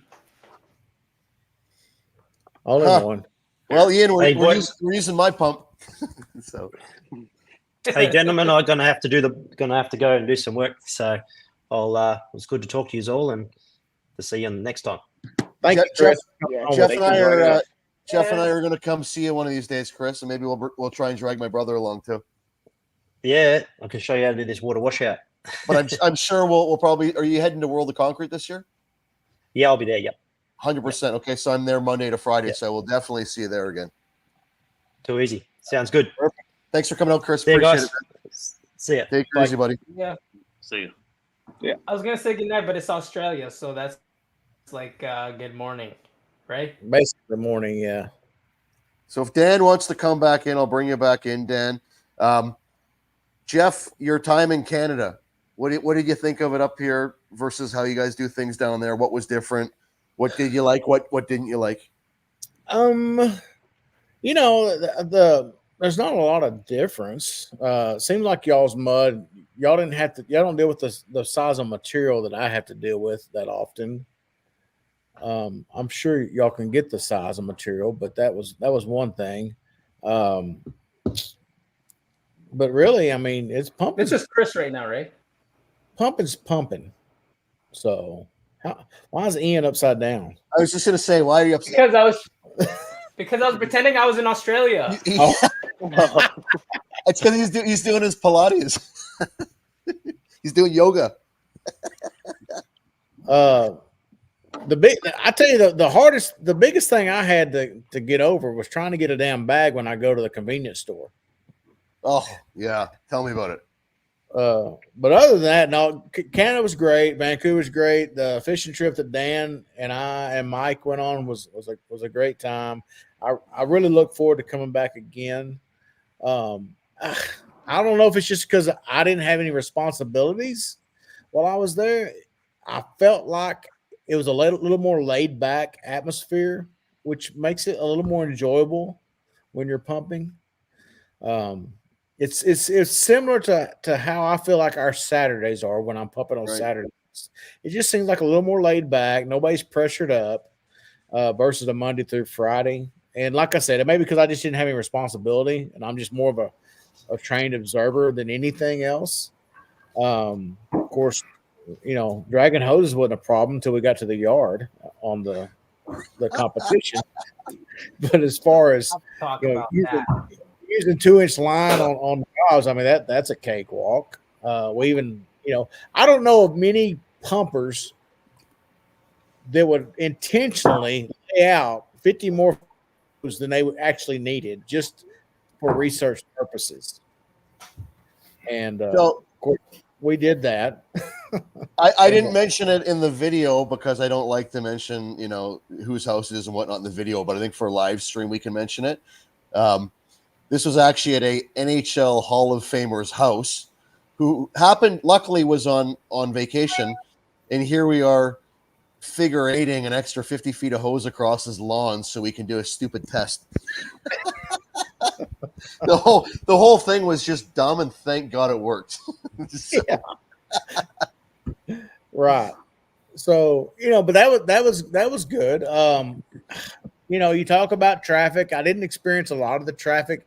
I guess when Mike and I came back from Dan's house, we got in some traffic, but it wasn't terrible. But I could see where it is a challenge for y'all, especially getting to other jobs. You know, you have to factor in that part of it.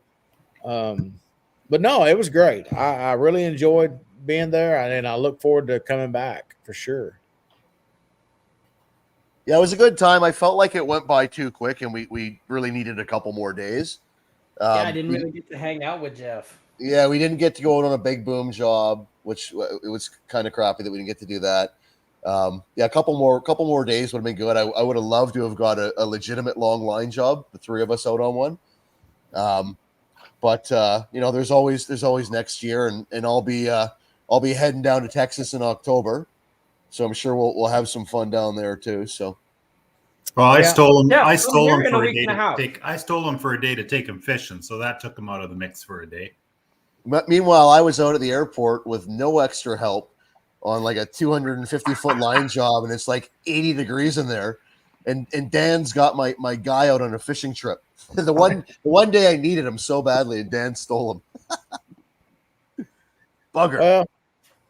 Yeah, and we're gonna have fun in Texas. We're gonna, you know, we're gonna have lots of opportunity to maybe mull some stuff over. I'm actually kind of hoping we're not super busy with actually pumping concrete with other people. I'm hoping we can do some pumping there at the yard. I want to make arrangements to try to have us enough hose there to try some experimental stuff for research purposes.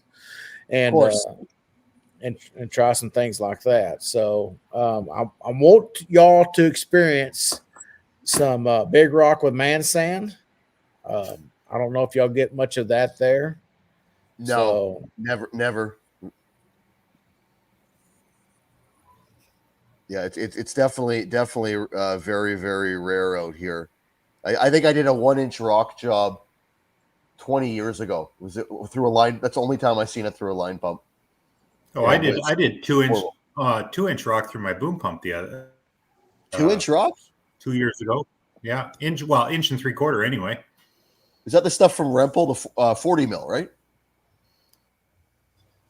I think it's 40 mil, but it's that's the only time I've ever seen rock that big, and they didn't know what they were ordering. They saw it come out the end of the hose, and they had 3 trucks loaded. So after those 3 trucks were done, they changed the mix to a different mix because I couldn't even pump it through a whip hose.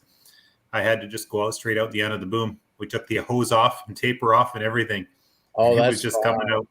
Well, Dan, I was about to ask you what size hose you ran on the end because we had some bigger rock years ago, and I ran a 5-inch hose on the end, and it sounded like thunder coming through the tip. It was hitting the tip so hard. Yeah, so I just took the hose off because it was just a big pad, and we just let it fall out the end. I just lowered the boom down like 2 feet off the pad, and just pumped it straight out the end of the boom. And we did the first 3 trucks that way before I put a hose on. Yeah, and they didn't have a lot of pounds in that, but it was in there, and when it was coming hitting the tip, it was crazy.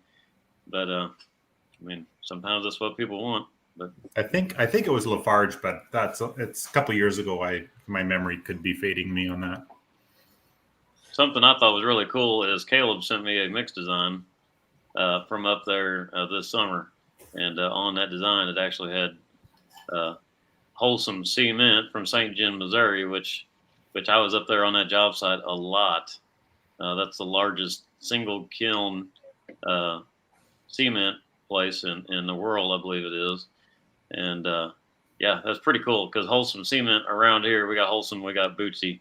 Wholesome sets up like way quicker than the Bootsy down here in our area. And, I thought that's pretty cool. They're shipping it up there to South Dakota. Why do you think that is? Why would one? Is that because of the minerals in the rock that they're using for Portland, or we had an issue with cement powder setting up up here a while back, and it was because the powder was fresher from one place, so it hadn't necessarily lost all the heat from manufacturing. So it was affected setup speed. Yeah. Yeah, I noticed pea gravel tends to want to set up quicker than a crushed limestone and things like that. I have to really watch that this time of year. Do y'all see the same thing? I couldn't answer that. I can't really say. I figured Caleb could. I mean, I'm sure you see probably a lot more of the river rock, the small 3/8 river rock, than you do crushed limestone. I would guess you. So when I'm pumping crushed rock, I always request the 3/8 quartz is what we use, the pink rock, and it's just 3/8 chip, and it's all. I mean, most of the time they make it well enough that I can pump it through a 2-inch line. But if we ever get any little bit of rain overnight or something like that, it's always a hit or miss through a 2-inch line the next day if you're going to pump that mix. Guys around here don't like the pea gravel. Very rarely do I use pea gravel, and if I'm pumping around natural stone, it's 1 inch.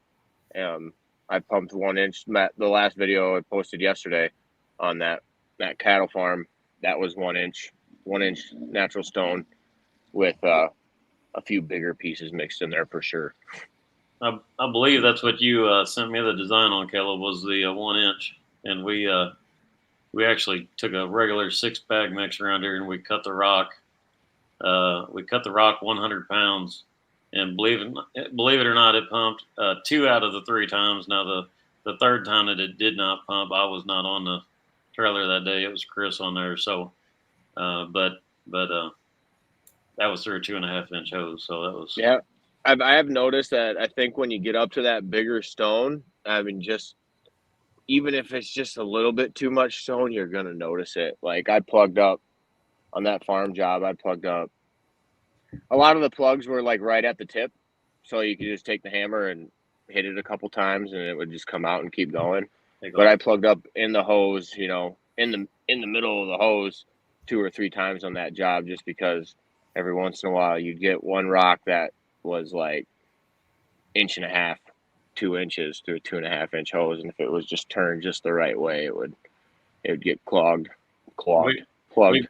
We've got a new screen now. I need to show our screens, but we got a new screen made up, and they were 1.5 by 1.5 laser cut squares. So we've ran it once now. I was not on that job when they ran it, but I'll be curious what it catches versus our other one. So I need to get me one of them laser cut screens. I've just been using, you know, just go to your local hardware store and get a little 4x4 piece of 2-inch tiny little chicken wire that it's been working for me. It does the job, but it's getting beat up. It's starting to fall apart a little bit. Yeah, we got the let's see, one's 2x2. I think one's 2.5 by 2.5, and then we got a 1.5 by 1.5. We're gonna try it for a while, but yeah, they've got our design in a computer, so now all they do is just change the squares out and add some stiffener bars, and they cut that thing out, and they've got it that afternoon usually, and we just go pick it up. And we put that vibrator in there too. That makes a world of difference. I can't believe how many guys don't run a hopper vibrator, or let alone some of them don't even run an agitator, but not running a vibrator. Vibrator for me is a staple item. Right, when I started my channel, I didn't have that vibrator. My vibrator broke, so I was just lifting my grate up and just having them dump it straight in there. But then once I got that new vibrator on there, oh man, it's just a nice peace of mind. Now that Jeff left, you have to say that, Scott. Yeah. Hey, there's another contestant for the hose challenge right there. Who's your buddy, Ian? Who you got? Winnie. Winnie's going to be a line pump operator, right? No. She says 2-inch hoses for babies. So somebody. All right, that is my cue, guys. Okay, Ian. Before you go, final statement here. Somebody asked me, Scott, what is on the wish list to replace the VS70? The answer is your pump, Ian. That's on the wish list. No. Anyhow, with that, enjoy your night. Why sexy for a reason? Why sexy? I'll make it even night. sexier. Thanks for coming out, buddy. Good night. Take care, Ian. See you, Ian. Well, Caleb, I might have to go out there and pump some South Dakota mud sometime. Come on down. We're up, I guess it would be. Come on up. Well, Darren, in October, I may be bringing you a pump to run. It sounds like October. Yep. Bring it on up here. Let's try it out. I think we need to let you get a go at it for a little bit. I think one of them would be pretty slick little rig. I'm gonna wait till Scott gets his hands on it. Then once he's tried it, then I'll run it up there to you. The one that we want, Jeff, is the Mud Demon placing boom, the little 35-foot boom. Right. We got a job starting up that's just hemmed in by wires on all sides, and if that thing could be adapted to having some sort of a ballasted base with little outriggers on it and could be flown around with a crane, I think that would be extremely useful for us. So I got to keep bugging Matt about that. Matt and I actually had a conversation about being able to use that along with an extended boom, like similar to all that little guy you use in the yard. Telehandler. Telehandler, they call it. Yes. So he and I don't know if he had to get with his engineer on that, but we feel like that might be a good opportunity if you had a telehandler to be able to use along with the boom. So Matt's still working on that. Hopefully soon, he's got to go through the CPMA with all, that takes a little time. Yeah. But hopefully that thing will be ready. I'm hoping by the spring. Matt's on here. Maybe he can give us some insight about that. But Well, bring that demon up. We'll give it a shot. We got got practice with this 47 when it comes in, and we're gonna we've told Pooch now or Sonny, whoever, but we've said we're gonna take 2 to 3 months on the 47, and we've actually got the papers signed already on a 32 meter double Z boom. So Oh, nice. Pooch 32. So You're gonna have Double Z. Oh, you're going the right route there, my friend. Oh, God! Here we go. That's gonna make Scott jealous. yeah. Well, we're curious what it's gonna do.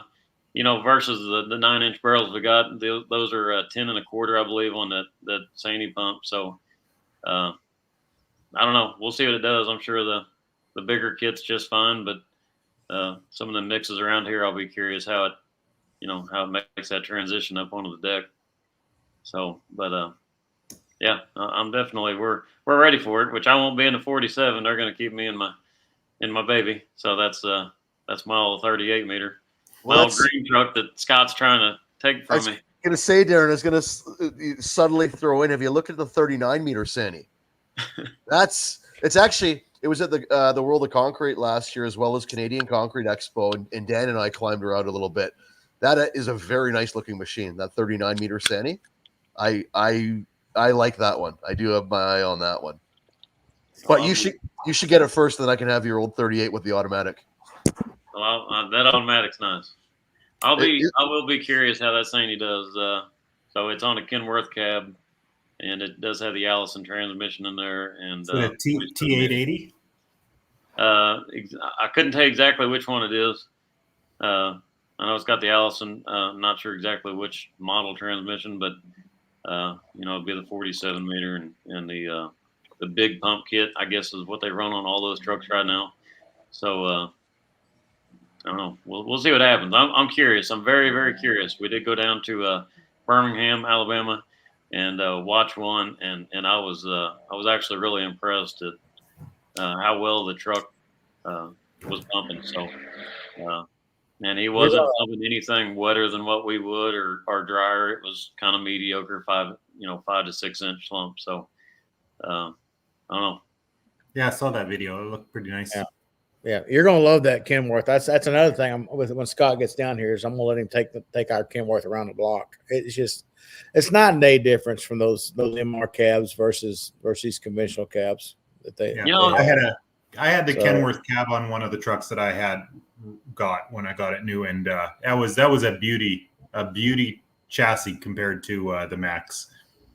Not saying the Max don't have their place, but that Kenworth was nice. I was actually thinking the other day, I was driving down the road and I thought, if I were to get a new pump, so I'm like, I don't know if I would want a standard cab or not. I think, I've just been the flat nose guy all these years. Maybe I might like the old Peterbilt flat nose or something, I don't know. Once you get one, you're going, Bill, I feel like if I stuck Bill back at MR cab, I'd have to whip him to get it up in, take a switch, threaten him to get up in there. I don't think he would. They're too much like a pickup. They're comfortable. The air conditioners work. You actually get cold air out of them. I mean, and that makes a lot down here. we, having to drive an hour to work or to the job site back, it makes a huge difference what you're climbing back into. To me, after you pumped for 6-7 hours on a job site with an MR cab and it's 105 degrees, and you wash your pump out and you come home, to me, I feel like you're still out there on the end of the damn remote, and because the air conditioners don't work in them, and it just you're still bouncing around in the cab trying to get down the highway, and it's a huge difference in what you're going home in. So what I find is, and maybe this is the happy medium. So we have the MR cabs, have a bunch of them, and we have a Peterbilt cab over. And I find the Peterbilt compared to the Mac in terms of comfort, and probably a lot of it is because it's an automatic and our Mac trucks aren't automatic. I find the Peterbilt is way more comfortable to drive than the Mac. It's way more ergonomic inside. But for us, like I did a test run at a new project we have starting up just last week. In a conventional cab, we would not have been able to set the pump up there. That's a video mine will probably come out in about 2 weeks here. And I swear we have a good amount of jobs where a conventional cab would be the difference between being able to get the pump set up or the boom unfolded. versus having the cab overs that we do run. I just don't think a conventional would work for us. Maybe on like a 47 meter or bigger, maybe it would, but on the 40 meter and smaller size, just that little bit of nose on it, it would cost us a lot of pain and grief, I think, for what we do. Well, I don't think it makes as much of a difference as you think it does, Scott. I don't Especially either. once you get into the bigger pumps where the outriggers go in front of your bumpers, it doesn't make as big of a difference. The big pumps, I agree, but the small ones like our 38, the stuff that we put it into, you'll see the video. I'll send you some clips, Dan. If we had even an extra 10 inches of nose on that pump, we wouldn't be able to set up at this job site. So I'm not saying they don't have their place, but I think that if you have one pump like that, like a cab over in your fleet, I don't think they all need to be cab overs, because I found that, especially when you got two guys riding in there, you have somewhere in the middle to put your rain gear and your lunches and stuff like that instead of the doghouse. You just don't have room in those cab overs to do that stuff. The guys appreciate that. The funny part I think about the cab over is I get a kick out of it, but every now and then I have to take somebody to the job site with me. And it's always funny because when they get over there in the passenger seat, there's no room. And whenever you start going down the road, that thing is just nothing but bouncing. Yeah. And you look over, you've gone about 3 miles, you look over and they're done passed out like a light up against the window, and you get the job site, and next thing you know, hey, we're here. I just think it's funny. Maybe it's because them silly cab overs bounce you to death going down the highway. I don't know. But I don't know. I think it's comical because it's happened every now and then, and it same outcome. Somebody passes out all the way to the job site, and they think they're going in the ditch whenever you go around a corner. Yes, yeah, that's true. Go down the Sea to Sky Highway, you think you're going to fall off the edge of the embankment the whole drive home. Yeah, I think the conventional is a safer cab versus those cab overs. You don't have anything between you and the outside. I mean, you got a steering wheel, a little bit of sheet metal versus the conventional. You've got the engine and everything in front of you. Yeah, that's what. Yeah, I talk about that a lot too. We got cables on our southbound side of 55 here. We've got those cables, that run along the interstate, and they're right on the line. And I say that too. I mean, your left foot is literally on the headlight, the back of the headlight on that cab over. So if you hit a cable, I mean, it's something's coming through that cab. That is the spooky part. When I got rid of those MRs and I had when I got these conventionals, I honestly felt a relief with my guys driving them, just because I know there's a lot more in front of them than there has been. Yeah, it made me that alone made me sleep a lot better. we had the Goodyears on the front. That was one thing too that's kind of crazy. Is we've blown out the heaviest built Goodyear tire that Goodyear can put on a truck.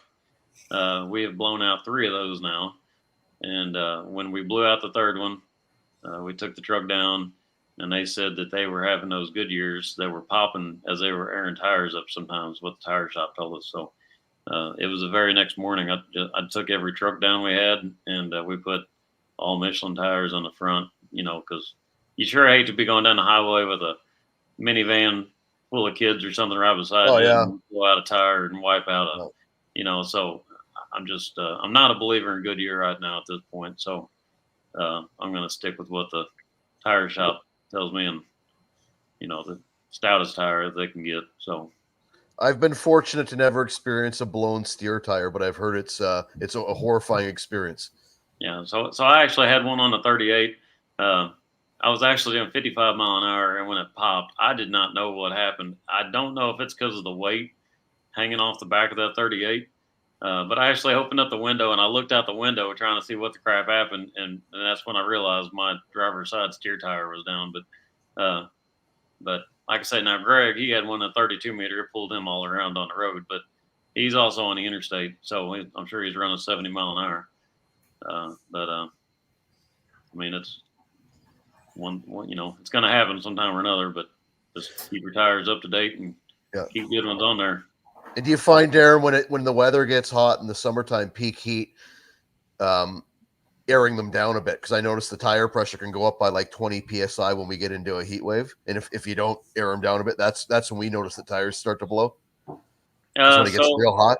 So I try and keep the front ones, the steers, I try and keep them at like 105 to 110. I think they recommend like I think it was 120 on those up in the front. But I don't really air them down though. I kind of airing them down, even though I know it gets hot around here, but I think when you let too much air out, or if you do, it could build up more heat and your wear on that. I've just noticed when we check some of ours, like we set them to about 100. When we get into the mid-July heat, if we get into a heat wave, we can put the pressure gauge on it, and it's up to 115, 120, just because of the hotter air, right? So we have to adjust with the climate somewhat. Yeah. I never have checked the actual tire. That'd be good to have a monitor on that. Just be out of curiosity, see what the tire does do in the middle of July or August. So we've noticed 15, 20 psi difference sometimes when it gets real hot. So, there's a guy that had reached out to me, and I told him I'd bring this up and we discuss it. His question was, he's a guy looking at getting into the pumping business, zero experience.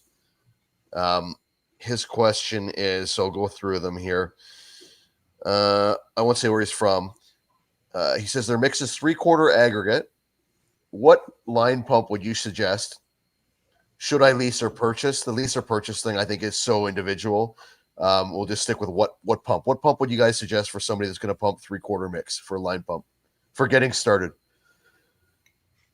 No, we're started in that trailer pump. That's the TK50s, and we've been getting along fine with it. So, but kind of depends on what they're going to do with it, I guess. Yeah, that's kind of a Ford Chevrolet question. I mean, I've only had a rock valve, 500.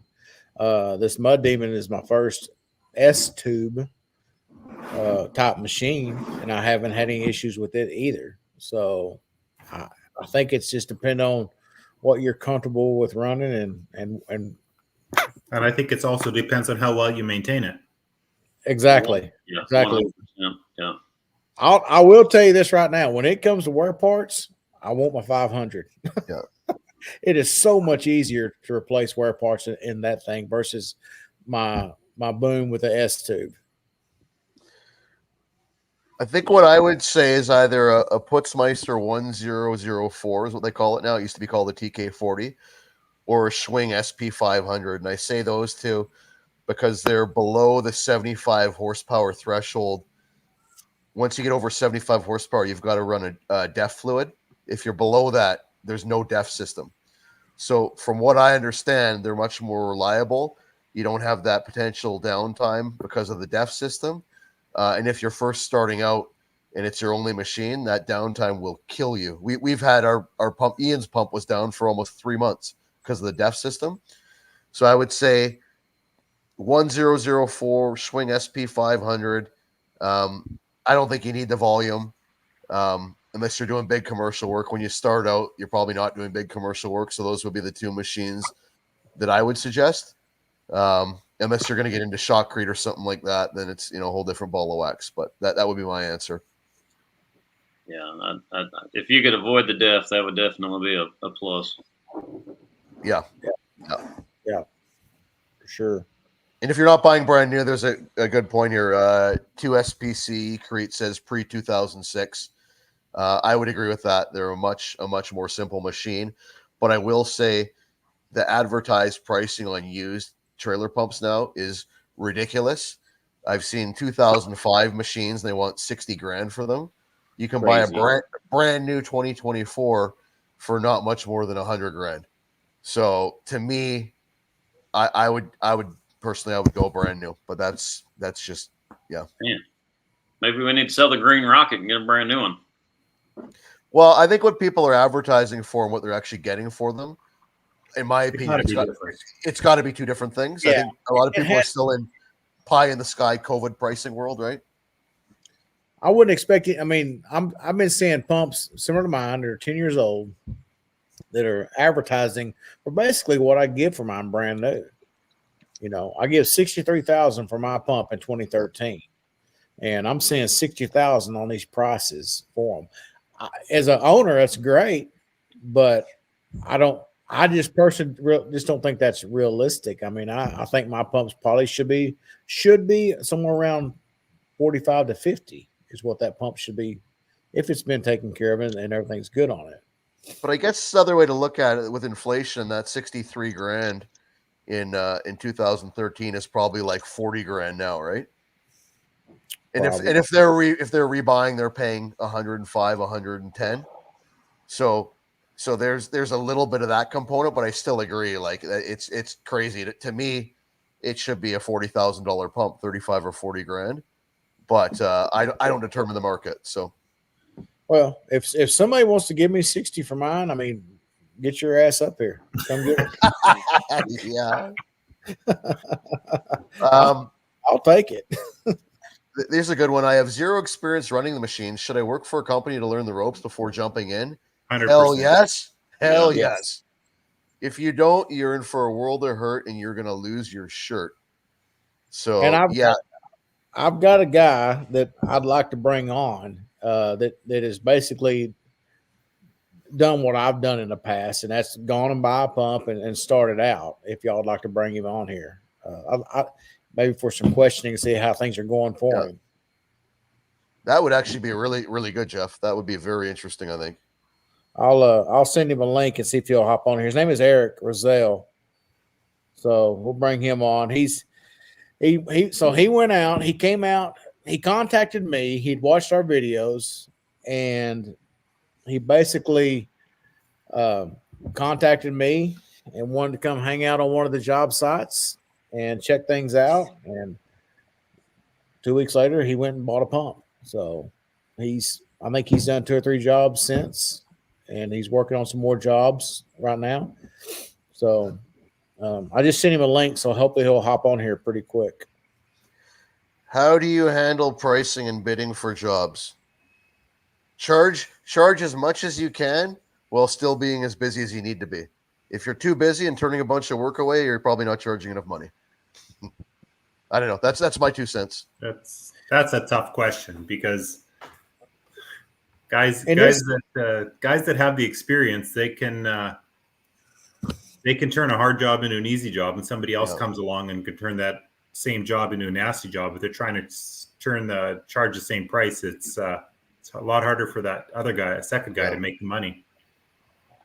That is a tough question. We got our local companies around here. They charge quite a bit. We're actually the believe it or not, we are the cheaper ones around here, and we plan on sticking it that way, and that's kind of helps out the homeowner and everything. Commercial jobs is what we do, where we're mostly at, but kind of feel bad for the little guys too whenever they're just trying to get a little, a porch or something poured behind their house and it's 15 yards and somebody tries to drag a pump out there and charge them out the wazoo. That's kind of,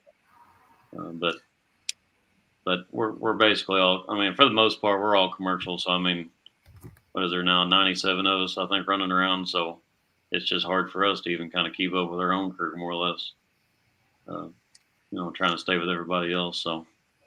So I think this circles back to his second question about should he work for somebody else first. What you'll find working for somebody else is, A, if you're good at the job, because not everybody's cut out for it. B, and I think this is pretty underrated in terms of if you're going to go owner operator, not go into business for yourself, do people like you? Because honestly, if you're we've had operators that are not the greatest operators, but they're extremely likable and people request them and everybody wants them.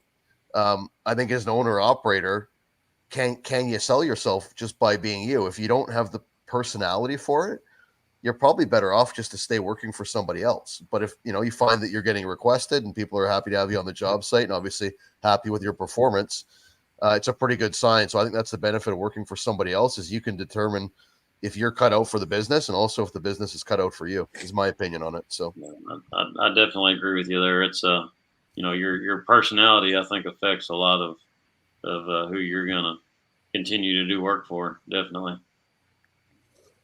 Yeah. Probably the best thing that happened to me was my biggest customer bought bought a trailer pump, and I'm not saying he had my permission, but we discussed it, and I wasn't in a position that I wanted to really buy another pump and hire another operator and things like that. So he bought one, and after about a month, he came to me and goes, "We got to go up on these prices." That was so that worked out well for me. I'm like, you go up to what you want to. As long as you're going up, I'll charge what you want me to charge. Yeah. So once he bought a pump and got to going, he realized that what I was charging wasn't enough of a profit margin for him. So we went up on our prices, and everything's been great since. So, and he still uses me as his primary pumper today, even though he's got a pump. I'm still his primary pumper. He only gets his pump out when we're getting kind of behind on things. So, Eric is in the house. Jeff, Eric is here. Jarek has arrived. How you doing, hey, Eric? Eric. No. Guys, hey guys, I'm gonna hop off. Looks like Caleb's got a little one looking through the window over there. Yeah, I got a little looky loo over here. Yeah, I've got two little ones fixing to go to bed here in a little bit. I'm gonna hop off. Caleb, congratulations here whenever the time comes. It's coming up soon. Thank you. Thanks for the happy birthday for Josie this morning. So we were headed over to Illinois. So No problem. but Thanks for coming out, Darren. Primo Challenge starts Tuesday. well, I'm gonna beat everybody. So I mean, Wow, this is all recorded. You do realize that, right? alrighty. All right, thanks, man. guys. Talk to you soon, buddy. Yep, take Okay, care. later. Thank you, Darren. So, Got Eric on here. Eric, what do you think? Being new in the business, what do you think of some of these questions that were proposed? What's your thoughts on it? They're definitely valid, because the second line pump job I was ever on was me pumping it by myself. Yeah. what was so you let's start from the beginning. How did what got you thinking about the concrete pump industry or the line pumping? What got you going on that? Well, I've been interested in it, and my wife finally was like, "Well, just either do it or don't." And so we started looking around and looking at different prices, just so I could figure out the money aspect of it. And then got on YouTube and found Jeff and Caleb and Scott, and just started watching everything that I could and to learn about it, and quickly learned there's a whole lot to this. My background is in the fire department. I've been a fireman for 18 years, so working around machines and everything, and growing up out in the country working on tractors and everything, that was kind of the machine aspect didn't worry me too much, but just the technique of making this all work. And so I don't know how much Jeff wants me to indulge, but I reached out to him, and he's been my mentor, I guess you'd say, through this, where, you know, if I've got questions and I hit him up, and it's been super helpful. So that's kind of how I got started. And then I got to go on a deployment with the fire department for 2 weeks, made enough cash that I made a lowball offer on an old pump up in Tennessee. I'm in East Texas, and the guy took it. So my wife and I drove about 750 miles one day, went and got the pump, and turned around and came right back and ordered my system and went to work. What did you end up buying for a pump, Eric? It's well, I call it a Franken pump, man. It's an old Reed 3025. It's actually an old mine pump that was originally in Missouri. Oh, Jeff sent me pictures. It's on a trailer, right? Yeah, man. Yeah. Okay. So originally it was an electric, had a 50 horse electric motor on it, and the fella in Missouri got 100 horse Perkins and stuck it on there and built a nice frame. I mean, it's pretty cool. To the layperson, they're just like, oh, that's what a concrete pump looks like. But to concrete pumpers, everybody's like, what in the world is that thing? but it works, man. It really does. I've kind of had to learn to listen to it and know what it's like, what it likes, and when it's happy and when it's not. But just kind of flying by the seat of my pants a little bit. But I've got that pump pretty much figured out at this point. How long have you had it? Oh, Jeff, I don't know, maybe 3 months at this point, I guess. 4 months. Is that about right? Not very long. So you think you have it all figured out? So are you still with the fire department then as well? It's kind of like your side gig, or? Yeah. I'm still. Okay. Yep. What do you guys think? And this is a good one for Jeff too, because Jeff's obviously been in the business for a while. Had you not had your other line of work, your other profession for stability, getting into pumping, jumping in, both feet first, having zero prior experience, do you think you would have crashed and burned, or do you think you would have made it? I would definitely not rely on this right now to feed my family, just because I don't have a customer base built up yet. And I'm literally, I've called tons of people, made contacts, just letting them know that I'm here. The crazy thing is, whenever I was looking into doing this, I did a market analysis and just cold called a bunch of finishers and pool companies and whatnot, and was like, hey, if you had a line pump available, is that something you would be interested in using versus buggies? And everybody was like, yeah, absolutely. So I started looking to kind of see what companies were around me that had line pumps, and there's not another line pump out here. I'm the only line pump within 100 miles easily. I mean, from where I'm at to the Metroplex, over to Shreveport, down to Crockett, which is about an hour and a half from me right now. There's not another line pump, so I'm it. So I'm having to really spread the gospel of line pumping versus using buggies and wheelbarrows. See, it's funny, in our market, people pump everything, but Yeah. there's a million pumps in the market. So our challenge is completely different. Starting out, man, if you were to start out in our market with zero prior experience, yeah, I do not see it going well. Like you would have to put time in with a company. People get to know you. I think at least 2 or 3 years, probably closer to 5. And even then, making the leap, I think is a risk, unless you're very comfortable and you've got a nice little nest egg stowed away. And if you did, I would recommend probably anything but concrete pumping. So I don't know. Yeah. It's an interesting market. Different markets, different challenges, right? So Sure. Yeah, I'm fortunate. I've got a friend of mine close to me that has a boom pump company, and he's been helping me out, also introducing me to people, and sending me jobs that are a little more lined up with what a line pump could do versus a boom pump. So that relationships in this business, I've found is a huge part of it, and people learning you and trusting that you're going to do the very best for them that you can, right. And that's been a huge help for me too. Well, and that goes back to what you say there. To me, the quickest way to burn a relationship is to undercut with your pricing. Mm-hmm. If you're undercutting guys, and the guys that you're going to rely on to help you, they're not going to want to help you. And staying in touch with your I hate the word competition, but you're not a coworker either. But staying in touch with the companies around you and doing and checking on pricing and doing pricing together, I think builds a better relationship than it does with guys that you just say, yeah, I'll go there for $500. Well, I mean, you just throw $350 down the drain by doing that, compared to what everybody else is doing. So, and that back in the when I started, it was in 2007.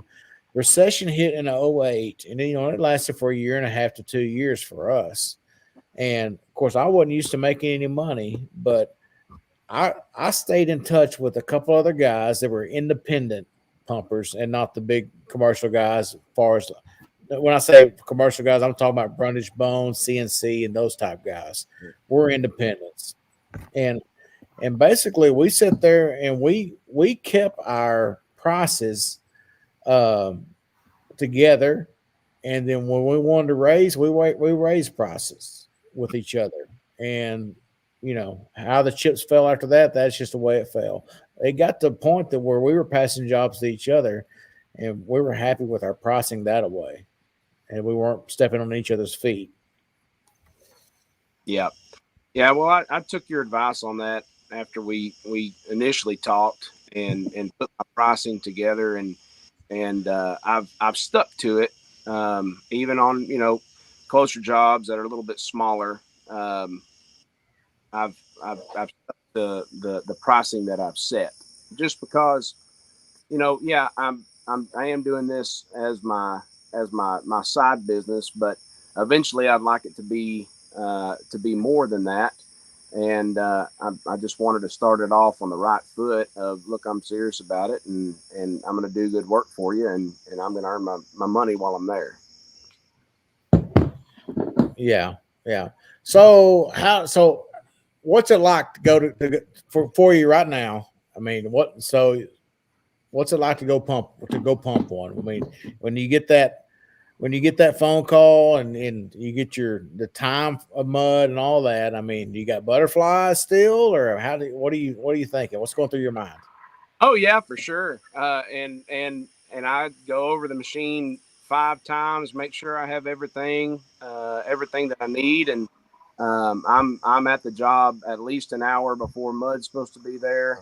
I've got basically a checklist that I go down, trying to develop kind of a rhythm and a process from arrival to washout. But yeah, absolutely, I've still got butterflies and just I'm worried, but I'm also I'm confident in what I'm doing, if that makes sense. What do you prime out with, Eric? Matt just asked. The only thing that there is to prime out with, man. Dish soap. Dawn dish soap. Type in mortar mix, man. Oh, I have got something to show you guys. I tell you, this hose challenge, type in mortar mix, throw it in the trash. You'll forget. You're going to forget all about that junk. People will see. You'll see. When you were talking about this challenge here, I thought it was the hose drag challenge, and I was going to say I would definitely be out because my back was out for like a week after that last one we did. I wasn't even sore the next day, and I'm way out of shape too. I thought I would be in big trouble. No, man, I'm ready to do it again. Yeah, well, we got the unofficial official of the Pumper Olympics is in here, and he's saying hopefully not bentonite. Oh, Mike's sitting there in the house. Oh, Michael Setner, if you wanted to come on real quick and talk about the primer challenge, because I feel like you're very good at officiating these things. If you want to jump on, I'll send you the link. I'm going to send it to you right now. If you can come on, great. If you can't, we understand. Right? Hide behind the screen. It's all good. Let me just dig up this link here. So you went with a Reed pump. What was the model of the Reed pump, Eric? It's a Reed 3025.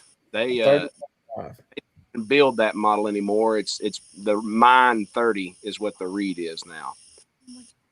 Okay. Yep. Okay. Yep. I'm not real familiar with the Reeds, besides just looking around them at the World of Concrete. And I've got a friend that has a couple of. I think he's got a couple of. Is it B50? Is that a model for the Reeds? I think. Yep. I feel like he's got a couple of the B50s, but other than that, I'm just not really familiar with them all that much. Yeah, it's this one, being that it's older. It's a very simple pump, which I'm grateful for. There is not hardly any electronics at all, especially with the engine. I mean, the engine is, I think it's from the late 80s, 100 horse Perkins, and it's all mechanical, which is I'm tickled pink with. I mean, the battery could die on that thing and it's still going to run. It just works. Then as far as the pump goes, It's just as bare bones and simple as you can get, which again I'm thankful for, because there's not the closest reed dealer to me to work on it. It's down in Houston, and parts and everything are still available for it. No problem there. But if I have to go to Houston, that's going to cost me money, and really I need to learn to work on as much of it as I can myself anyway, because you got to be as much of a mechanic as you are a pumper with these things, it seems like. Yep. Oh, And look at that's this, a route. guys. Mike is sitting here backstage is under the name referee. Oh my. What's going on, Mike? Nothing. I'm sitting there and I saw this live link and I was like, oh my gosh, I can go mess with Scott and Jeff and probably Dan. Did you overhear us chatting about the next challenge? I heard a challenge. It's a Primo challenge. You know I hate that night, so. Is that whiskey? Oh my, yeah. I feel like that's not the first one of this evening. Well, this evening, yes. This afternoon, there was a lot. So we have a hose challenge, Mike, a Primo challenge, cumulative amount of hose. It's not that the most hose wins; it's the least hose wins the losing prize. So if I prime out 200 feet this morning, 200 feet this afternoon, 200 feet the next morning, I'm at 600 feet cumulative total. So the person to get the highest cumulative total will win. I don't know that we really even have a prize for that, but the person with the least total before encountering a plug will win the losing trophy. Does that make sense? So let me repeat what I heard, because it didn't make a lot of sense. That's why we have you here, because you're good at this. So you're saying every successful prime out hose length adds up, and you're going to add the length until you plug priming out. Exactly. Yes. Day after day, job after job. Yes.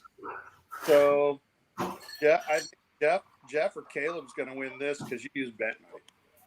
Well, I have a trick up my sleeve. I'm going to go to the hardware store tomorrow. Stay tuned for the YouTube video. I have a little something that I've been keeping kind of secret. So you may be surprised. Okay. Now, my only complaint with the challenge, it was agreed upon by the committee. You're only allowed to use 1 5-gallon pail of primer, and it cannot be introduced at multiple points throughout the run of line. It has to be introduced at 1 point and 1 point only. What do you think of that? 5-gallon. You can only use a 5-gallon pail of whatever you're doing. Yes. And you produce it at 1 point. If I have 400 feet of line, I can't throw a half a bucket in at 200 feet and a half a bucket at the back of the pump. It's all got to be at the back of the pump. What do you think about that? What about just water? That's what my question was. Using water off the truck, can you put a couple? No, because we sometimes spray water in there, and then we're adding our mortar grout or whatever, so it doesn't steal it from the primer. So you can use the water. Can you roll it ahead? Is that allowed? Well, can I roll my grout ahead? Can I roll the grout ahead? Water is doomed, right? So I don't think the water's really a problem. Yeah, water should roll water ahead. Yeah, because like I said, Jeff's got to roll the Dawn dish soap ahead. So is it 5 gallons water maximum and 5 gallons of whatever? Use all the water you want. I think if you use more than 5 gallons of water, you're shooting yourself in the foot anyhow. In my opinion. I'm just asking. Yeah, as much unlimited water. Okay. Yeah, I'll go with that. Okay, and the water cannot be introduced mid-system. That also has to be into the first hose. Now, if you have to put it in the first hose. Now, if you want to push it down 25 feet or 50 feet, hell, gravity may do that for you. Who knows? So you can put it in. You're only talking about line pumping. Yes, only line pumping. Yes, correct. That's fine. Understood. Yes. Okay, so you think these rules are good, and we also agreed anything over 250 feet is 1.5 points. You get bonus points. Up to that, 1 foot is 1 point. Anything over 250 is 1.5 points. So if I prime out 400 feet of line, 300, I get 500 points total. Sounds good? Sounds 500 good. points. Okay. I think it's It sounds good, but I don't know about your math. Well, yeah, 200 feet times 1.5 is 300 points, right? So 200. So you get 250 feet is 1 point. So then you got 150 feet at 1.5. No, I said if you had 400 feet. Yeah. Oh, but yeah. only Oh, after. yeah. Sorry. Yeah, you're right. Sorry. Yeah. It's getting late. I haven't even been drinking. Okay. Yeah, we'll figure out the math later. I'm not going to calculate right now. Yes, Dan is right. I'm wrong. So can we say for any disputes in this challenge, can we choose Michael Setner as the neutral party that we could submit video footage to for the official ruling on anything? Is that agreed upon? I I title. think so. See my title. What's that, Mike? Sorry. What was that? I can missed see that. my title. You may have to text him the rule list of rules. I will. To make okay. sure he's got You them. know, But this is on Okay. the honestly. You guys all work together and you all know each other, so I don't expect any shenanigans from anybody because we all show some of the dumb things that we've done or plug up or whatever. So I expect a complete honor system from everybody. So I don't think we really need to worry about shenanigans. I just because I think we all are okay with going, yeah, I screwed it up the first day, I'm done. I disagree, Mike. I Those think five- with this challenge, there's going to be nothing but shenanigans, is what I think. I don't know. I just know that it seems like every time Jeff plugs out, he doesn't plug. So maybe he just doesn't show his bad videos, and Scott only shows his bad videos. Well, nobody wants to see success. I mean, come on, we all know that. yeah, that's views. Views when when the more you suck, the better your views are. Well, I'm on a run of pretty good views lately, so No one watches a NASCAR race for going around. Yeah, you don't watch a NASCAR race for no cautions. but we can agree amongst the group that if there's anything that we can't come to terms on, we can send it to Mike, and Mike's word is the final word. Is that agreeable? I think so. I'll be Okay. sounds And good to me. He's the unofficial official. And we'll present the trophy for the winner, who's really the loser. I'm thinking at World of Concrete. Oh no! Oh, I was going to say Texas. Yeah, World of Concrete. And then I found this at the dollar store, and I also found this cute little pink handled hammer. So I'm gonna build a trophy, and this will be the rough rendition of the trophy that will be presented at World of Concrete. It's just the greatest little thing. So this contest is going on for the next few months. We don't know. No, until somebody. Scott's going to lose plugs right up. away, so we don't have to Okay. worry about it. Hold on. Hold on. I think we're missing something here. They have what they call the sudden death football contest. Where you guys keep betting on the football. On a one football game a week. And then when somebody loses, they're out. Right. So I think this should be the same challenge. Whoever plugs, that person's out, and your score is frozen, and then the contest continues until we get a clear winner at the end. Oh yeah, That we'll makes do sense, that. Yeah, we'll do that. But I think this is more about the dishonor of losing first than the honor of winning. I totally agree. Well, I posed a question earlier about because the comment was made that it needs to be on video. So what if somebody doesn't submit the video of the one they lost on, and they go and keep priming out other successful videos after that? I think if we plug, even though we're not videoing it, if we do plug, pull the phone out of the pocket and get a quick video of the plug. I think it's good enough. Video success or failure for every pour. Yeah, just a short video on the phone whenever possible. Text message. Well, I think I'm gonna Ian is also in on this contest, so I'm gonna post them as YouTube shorts daily. Yeah, I feel like the YouTube Shorts is fixing to kick up quite a bit. Yeah, so every day it'll be a YouTube short of. I mean, I only pump 2 or 3 days a week anyhow, so I won't be that busy with them. Ian pumps way more than I do, so he has more opportunity to lose, but also more to win, right? So, what are your thoughts on that, Mike? Pumps, over 1,500 psi. I absolutely hate it because almost no gear is, the pump through will meet that pressure rating, even with the safety factor. So to me, it's the dumbest thing ever. And I've actually had really strong conversations with some of the OEMs on this. I'm like, this is dumb. But line pump guys, don't like to hook up steel. They just want to run rubber everywhere. So I asked, like, I was at the American Shotcrete Association, and I'm doing a safety class on stuff. And I asked the group, I'm like, how many of you have Schwing, trailer pumps? Like 2 guys raised their hands, and and we just went around the room, and I said, how do your Schwings do? And they're like, they work great. I'm like, well, that Schwing's less pressure than all you other guys, and it's doing about the same job. So why do you need something that has over 2,000 psi? And really, the only answer for having a high pressure trailer pump is that you guys are running so much rubber, and since it's 3 times harder to pump through, the guys need the stronger pump when they hook up 400 feet of rubber to get it out the other side with a little bit of pressure.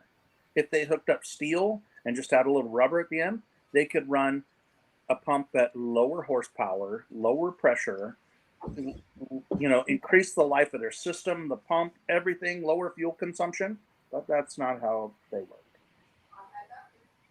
Yeah, we even had off of Ian's pump that's rated at 1,450 psi. We had 350 feet of 2-inch rubber off for Shotcrete, and we were pumping slow, like 6 meters an hour. It was probably like 4 or 5 an hour, and it was blowing hoses up, and that's at 1,450. It's too much. The thing is that the 2 things. Of course, there's a dump switch on the pump. And these dump switches, see, this guy has a TK40, and the pressure is, not even close to that. So maybe 1,100. So now, the pump, when it gets to its maximum pressure, it's exceeding the hose pressure at a 1-to-1 ratio, but it tends to spike a little bit higher than 1,450 before the pump goes, oh shit, this is too high, and dumps to tank. It could be for a second or half a second, but that half a second is all we need. And that's why some of these big monsters just blow stuff up, and nobody's fast enough, to shut it off in time if we see the pressure gauge dance. As an industry professional, there's no reason for somebody to have a Shotcrete machine that's 2,000 or more PSI. It's done. So, Well, you take my 500 for instance, 1,100 feet horizontal, 330 feet vertical is what that pump is rated at. And 45 yards an hour. I still question how they come up with their rating, but as far as practicality usage, if I was to put basically 350 foot of hose on, a 3-inch hose on, I've got to be close to that 1,100 feet horizontal. So the manufacturers have this weird algorithm, and we have it. I don't have it on my computer, but it exists, that they work out, mix designs, and they can figure out the friction factor and figure out how much horsepower and everything else you need, and how far you could theoretically push with with power.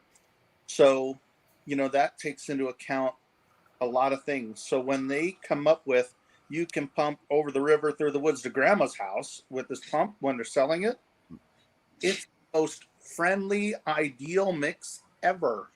The same as MPH when you buy a car. You're going almost down water with the wind to get your 30 miles a gallon out of this, whatever it says on the tag, what they're doing. So this is the most optimum condition is what, that's rated at. Well, I can get the footage, the horizontal rating I can get. I have yet gotten the 45 yards an hour. I've gotten the best I've ever done is 30 yards an hour. And you couldn't have put a piece of paper between the timelines on what I was doing. I was pumping a house slab, and the trucks were right there. I was able to get them in and get them out and all that. And like I said, the best I was able to do is 30 yards an hour with that pump. But the rating is 45. But I do know I have strapped on 450 foot of hose on that pump and pumped just fine with it. So, That just seems a little bit skewed, I guess you could say. Optimistic. I think Schwing in the back of their literature, whether it be their stationary pump brochure or the boom pump brochure, they have the graphs for the various machines, and it'll show the same pump kit but with two different levels of horsepower, and how horsepower comes into play when you get into those higher pressures, is where like an SP 750 versus an SP 500, the difference, as far as I know, is just engine horsepower. It'll maintain closer to that maximum volume for higher up into that pressure curve. So there's a whole bunch of voodoo to it, really. That's why I personally put very little faith in advertised yard per hour ratings. I just don't. I think it's all very optimistic, and I think maybe some manufacturers possibly are more optimistic than others, but I could not say that for sure. Oh, you can pump water pretty fast. yeah, right. You can put an 11-inch material cylinder on a machine, but when you have a reduction ring at the end of the cylinder that tapers down to 9-inch within like I don't know what it is, a 4-inch span, that's obviously not going to be very efficient. And that's going to affect your maximum output. But none of that is taken into play, right? What is Eric on your read? What's the ratings that you have on it? So it's supposed to be able to do like 30 yards an hour, but the most that I've been able to do was 20. Like that was, and then so I think the pressure is like 1173. I can't remember what the maximum horse is. I've only got 300 foot of hose, so if it's going to be any further than that, I'm going to have to figure something else out anyway. But it's not. So being that this pump was originally designed for in the mines, the concrete cylinders are only 23 inches. That's it. It's got 23-inch stroke. So the output is not going to be not near of what your 500 is, but it does seem to move the concrete pretty well. Yeah, I think it comes back to what Mike is saying about pressure. Like my first line pump was a 1989 Putzmeister TSS 45. The reality is the condition it was in and the age, it probably made like, I don't know, maybe 800 PSI of pressure on its best day. Mm-hmm. But it always got the job done. Like we did, like, I believe before my time, my brother did something like a 700-foot line job with that thing. So there's always a way. You just end up running more steel pipe or larger diameter steel pipe. And back to what Mike said, having this more pressure, in a sense, just lets us be lazier and more negligent, in my opinion. If you ran a bunch of steel on your reed and then hooked up a little bit of rubber at the end, you'll see a dramatic increase in performance. It's crazy. Yeah, I imagine that there would be, because there's got to be. So like the way I think of it is like with fire hose, we're pumping for 100 psi and all, whatever. We got to factor in that friction loss. So I'm sure that the rubber hoses have got a lot more friction loss than what the pipe. Yeah, it's 3 times harder to pump through rubber now. So, that's where, your 25-foot hose is worth 10 feet of metal pipe, and you run out a whole ton of them, to get to where you're going. Mm-hmm. And I've got Shot Creek crews, got a guy in Lake, he runs steel quite a ways, and he feels better about the whole thing because it lowers his pressure, lowers his fuel consumption. There's a lot of little things. And he said his guys are lazy and don't clean out his hoses. Very hard for them to plug, to not say the 10-foot pipe is, because you can see the daylight through it. So he makes them run a bunch of steel pipe. Mm-hmm. Did you see my video yesterday, Mike, where the guys had 12 and a half foot hoses versus 20s or 25s? Well, they all lost about 20 pounds trying to knock the plugs out. Yep. But it was my first experience with 12 and a half foot hoses off a line pump. I actually liked it more than I thought. I've got guys doing it in 2.5 and 3, and it surprised me. And I was like, really? And they're like, yeah. I'm like, I'll sell you whatever you want. but it is what it is. I mean, if and you guys, a couple of you guys, Dan has heard this, and so have you, Scott, and Jeff and I haven't dealt with too many projects. I will give you my 2 cents. If I think it's dumb or whatever, we'll talk about it, and I'll say my piece. And if the customer says this is what I'm going to be doing, I say okay. I said my 2 cents. I'm not going to do it again. Let's go. Let's move on. I'm going to sell you what you want. So I'm not afraid, to do, to tell anybody, I don't like it, but, and I wouldn't do it, but let's go. Because I've been in business 30 years, so I mean, I've been around the block, it's my second day. Yeah, I'd like to make a comment with Blake. Blake made a comment there. I do have some steel, but really the only time I use steel is if I go vertical. I just like having that pipe to chain it to the building and then elbow it off and then going from there with the rubber. It makes it nice. You don't have to worry about the hose kinking once it comes over the side or anything like that. So if you see me running steel, it's typically because I'm going vertical with it, like similar to a standpipe. I do like the steel on vertical, because again, that hose is flopping around like crazy. There's too many things that could happen. Some of the hose bodies, the ferrules that get crimped on, they're not designed for the pull straight up and down with the weight of a hose hanging. Yeah, the hanging, the weight and stuff on them. So even ours, we don't like to tell people to do more than 150 feet. And even then, we don't, care for it that much. So it's kind of funky, I don't like vertical hose at all. Yeah. And well, gentlemen, I think I'm going to take off here. I got to go put the little one to bed. Well, yeah, I think we're almost approaching 8 o'clock here, which is we're 2 hours and 25 minutes. So I think it's time for final thoughts.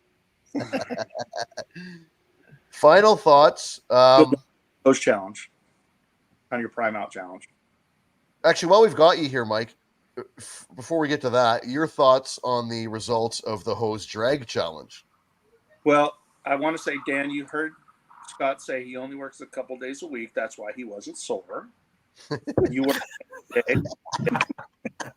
So I mean that's we need to talk about some of the background here. I mean, we got Scott who qualified for the Mr. Olympia. What, 1, 2 times? I wasn't. Yes. And then we got Ian, who was basically qualified for the Olympics in boxing. No, you did amazing, Jeff. Then you bring the fat old Texan up there. And then you bring the old guy to make you all look good. Yeah. My biggest surprise for me was Dan. Dan is a very sizey individual. I really was surprised Dan stopped. I mean, he was almost home. So no, my back just wasn't going to let me go anymore. No, I totally get it. I had to calculate the weight, and I think we posted the weight, right? And I was just like, dang, I'm glad I didn't do that. Okay, and lastly, predictions for the Prime Out Challenge. Who will fail first? Who's gonna fail, and at how much amount of hose? Mike, I'll let you do the prediction. Scott will fail first. You don't want to think about it for a little bit? Like I got a bit of time. No, Scott, you have these. Your brother's the idea man. You just wing it. He's gonna watch this. Thanks. Your brother thinks out things a lot more than you do. So, I think you fail first, and then you're out. So, sorry, how many feet that you broke up there? I'm gonna say you're quite to build your confidence before. Shoot! Of course, now we're getting a bad contact from you. One more time, Mike. How many feet? 500. $500. It's gonna be between Probably Jeff. Jeff's got peanut butter where he's at, so you're gonna be hard pressed. Yeah. Anything over 100 feet, Scott's out. So you've seen the mix. See, Mike knows. Jeff plays it out like he's got this horrible mix. Mike's seen it. Okay. I'll be the first out. I'm gonna say that I'm out at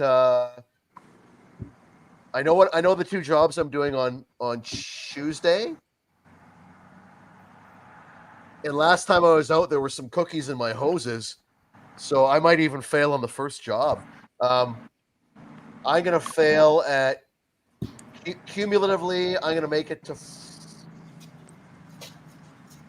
I'm gonna fail on the second job on Tuesday. I'm gonna fail at 350. Okay. Yeah, that's my prediction. Okay, so I'm gonna be out first. I think I may be out. I've got 300 foot Tuesday, and I'm not sure the terrain. It may be tough come Tuesday. We'll see. Okay. So I'm out first. Jeff is gonna win. Everything in between, we'll see where the cards fall. Because Dan doesn't run trailer pumps, so he's out. Maybe I'll bring Dan. I'll bring Dan out on a job with me and let him hold the remote so that he can get the points. Let's see what we can do. Okay. Okay. Well, where are you at, Caleb, on this? What do you think? Caleb will win. Oh, I don't have any long line jobs lined up in my future. Most of my stuff's 150 feet or less, so I just have a good feeling I will go quite far. Did you say it had to be over 200 feet to count? No, committee amount. Oh, so you might win, Caleb. If you do a bunch of 100-foot line jobs, you could get 10 of those in and have 1,000 feet. Oh, yeah. Caleb's got all the shot crate. I think Caleb could be the dark horse here. Actually, we haven't really talked most about of my shot crete jobs. I always try to do 150-foot hose if I can with my two braided. If I have to, 95 feet max. Set up their background here. Sorry, my AirPod died because we've been sitting out here for so long. So now I'm just going off my iPad. Yeah. We should have started 2 hours earlier. I think if Jeff carries his hammer with him, he'll win. Every time he takes his hammer with him, there's no issues whatsoever. That's the key. That's definitely the key right there. Okay, well, I'm going to start a group text tomorrow. I'll include Michael in the group text. I'll send the rules out, and then daily we can send the videos to the group, and then we'll post them up as YouTube shorts. I'm sure there'll be a little bit of honor system here as well.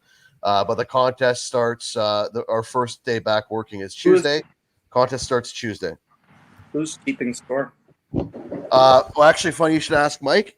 Here, well, I've got you here. Second. The group, we'll text it on the group text of what we primed out, along with the video. Can you guys see that? Oh, you got dry erase board. I do. Yes. So I will keep score, and I will update through the YouTube short platform on a regular basis, and we'll see where the cards fall. Okay. Hey, real quick, Eric, you've got an Instagram channel or page that's Bandit Concrete Pump. Bandit, like Smoking the Bandit.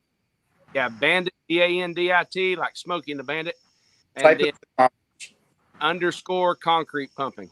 So that's on your Instagram. So you can follow you on Instagram for that. So y'all keep up with him. He's a I'm not gonna call him a rookie, but he's a new guy in the pumping industry. I'm green. We're getting him. We're getting him going, bro. Especially in the group, or call anybody.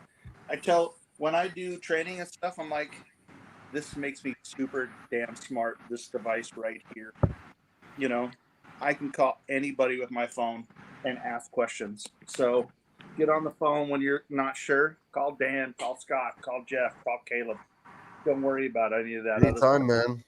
Yeah. Did I get it right, Eric? I put it up on the screen. Is that right? No. Oh shit! What is it? Bandit _concrete pumping. Oh, I just followed him. Thanks, man. Bandit _concrete pumping. Yeah. I hope to get Eric out to the Las Vegas with us this next year. Yeah. If I say Jeff, for Thursday, the world of Scott's gonna bail on us. I told him that Jeff wanted me to come to World of Concrete, and she said, "That's fine. You can go as long as I can." And I said, "Well, that." I'm already booked Monday through to Friday, and I'm staying at Caesar's Palace. I'm already booked. I booked it last week. All And right. Scott is famous for looking for his golf ball on the main strip. Oh, For Thursday. well, Jeff, that hotel is being renovated right now. So yeah, that's all just history now. No, I can't pee in the bushes at the Mirage this year. So That's true. You cannot. okay, Now- well, thanks to everybody. Oh, sorry. Not unless you jump the construction fence. Don't put it past me. But I'd like to thank everybody for coming out. Mike, I'm glad that you were able to jump on and accept the role of the officiant of the most recent upcoming challenge here. And I'll see tomorrow, you and Jeff October. and tomorrow morning, Jeff and I have back-to-back premieres. I'm going to redeem myself for Saturday's video, so don't miss that one. Tomorrow morning, Jeff's at 7:30 a.m. Texas time, and my video immediately follows his. So. And Jeff and I shot a video at the Conforms Texas facility a couple weeks ago. Oh, Wow, nice. That video I'm planning on posting Thursday. So y'all be watching for real. A lot of great content. Mike is just a wealth of knowledge. I love visiting with him about our industry and how things are with Conforms and the way things go over there. So it was nice. It was nice because we had raw materials there that we could actually look at, and you could see things that you normally cannot. Absolutely. So excellent. Well, maybe when I'm down in Texas, you can bring a Canadian by and show them what's going on too. actually, you know what? When I was at the Alliance, Texas location, and some pump guys came in, and they had their son with them, and he was about 3 or 4 years old. And he just didn't, was like, I don't like all these strange people. They're all weird.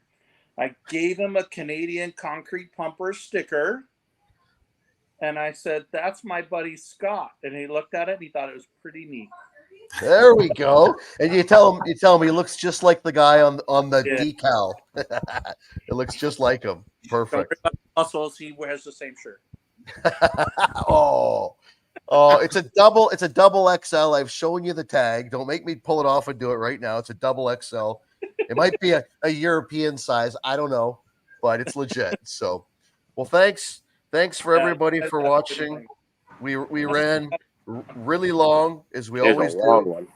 But hopefully it'll give you guys something to watch at your drive to work or waiting between loads of concrete or whatever. You can watch it in segments or however you chose to do so. But huge thanks to everybody for supporting the channels and everybody who came out. And Eric, it was awesome to meet you.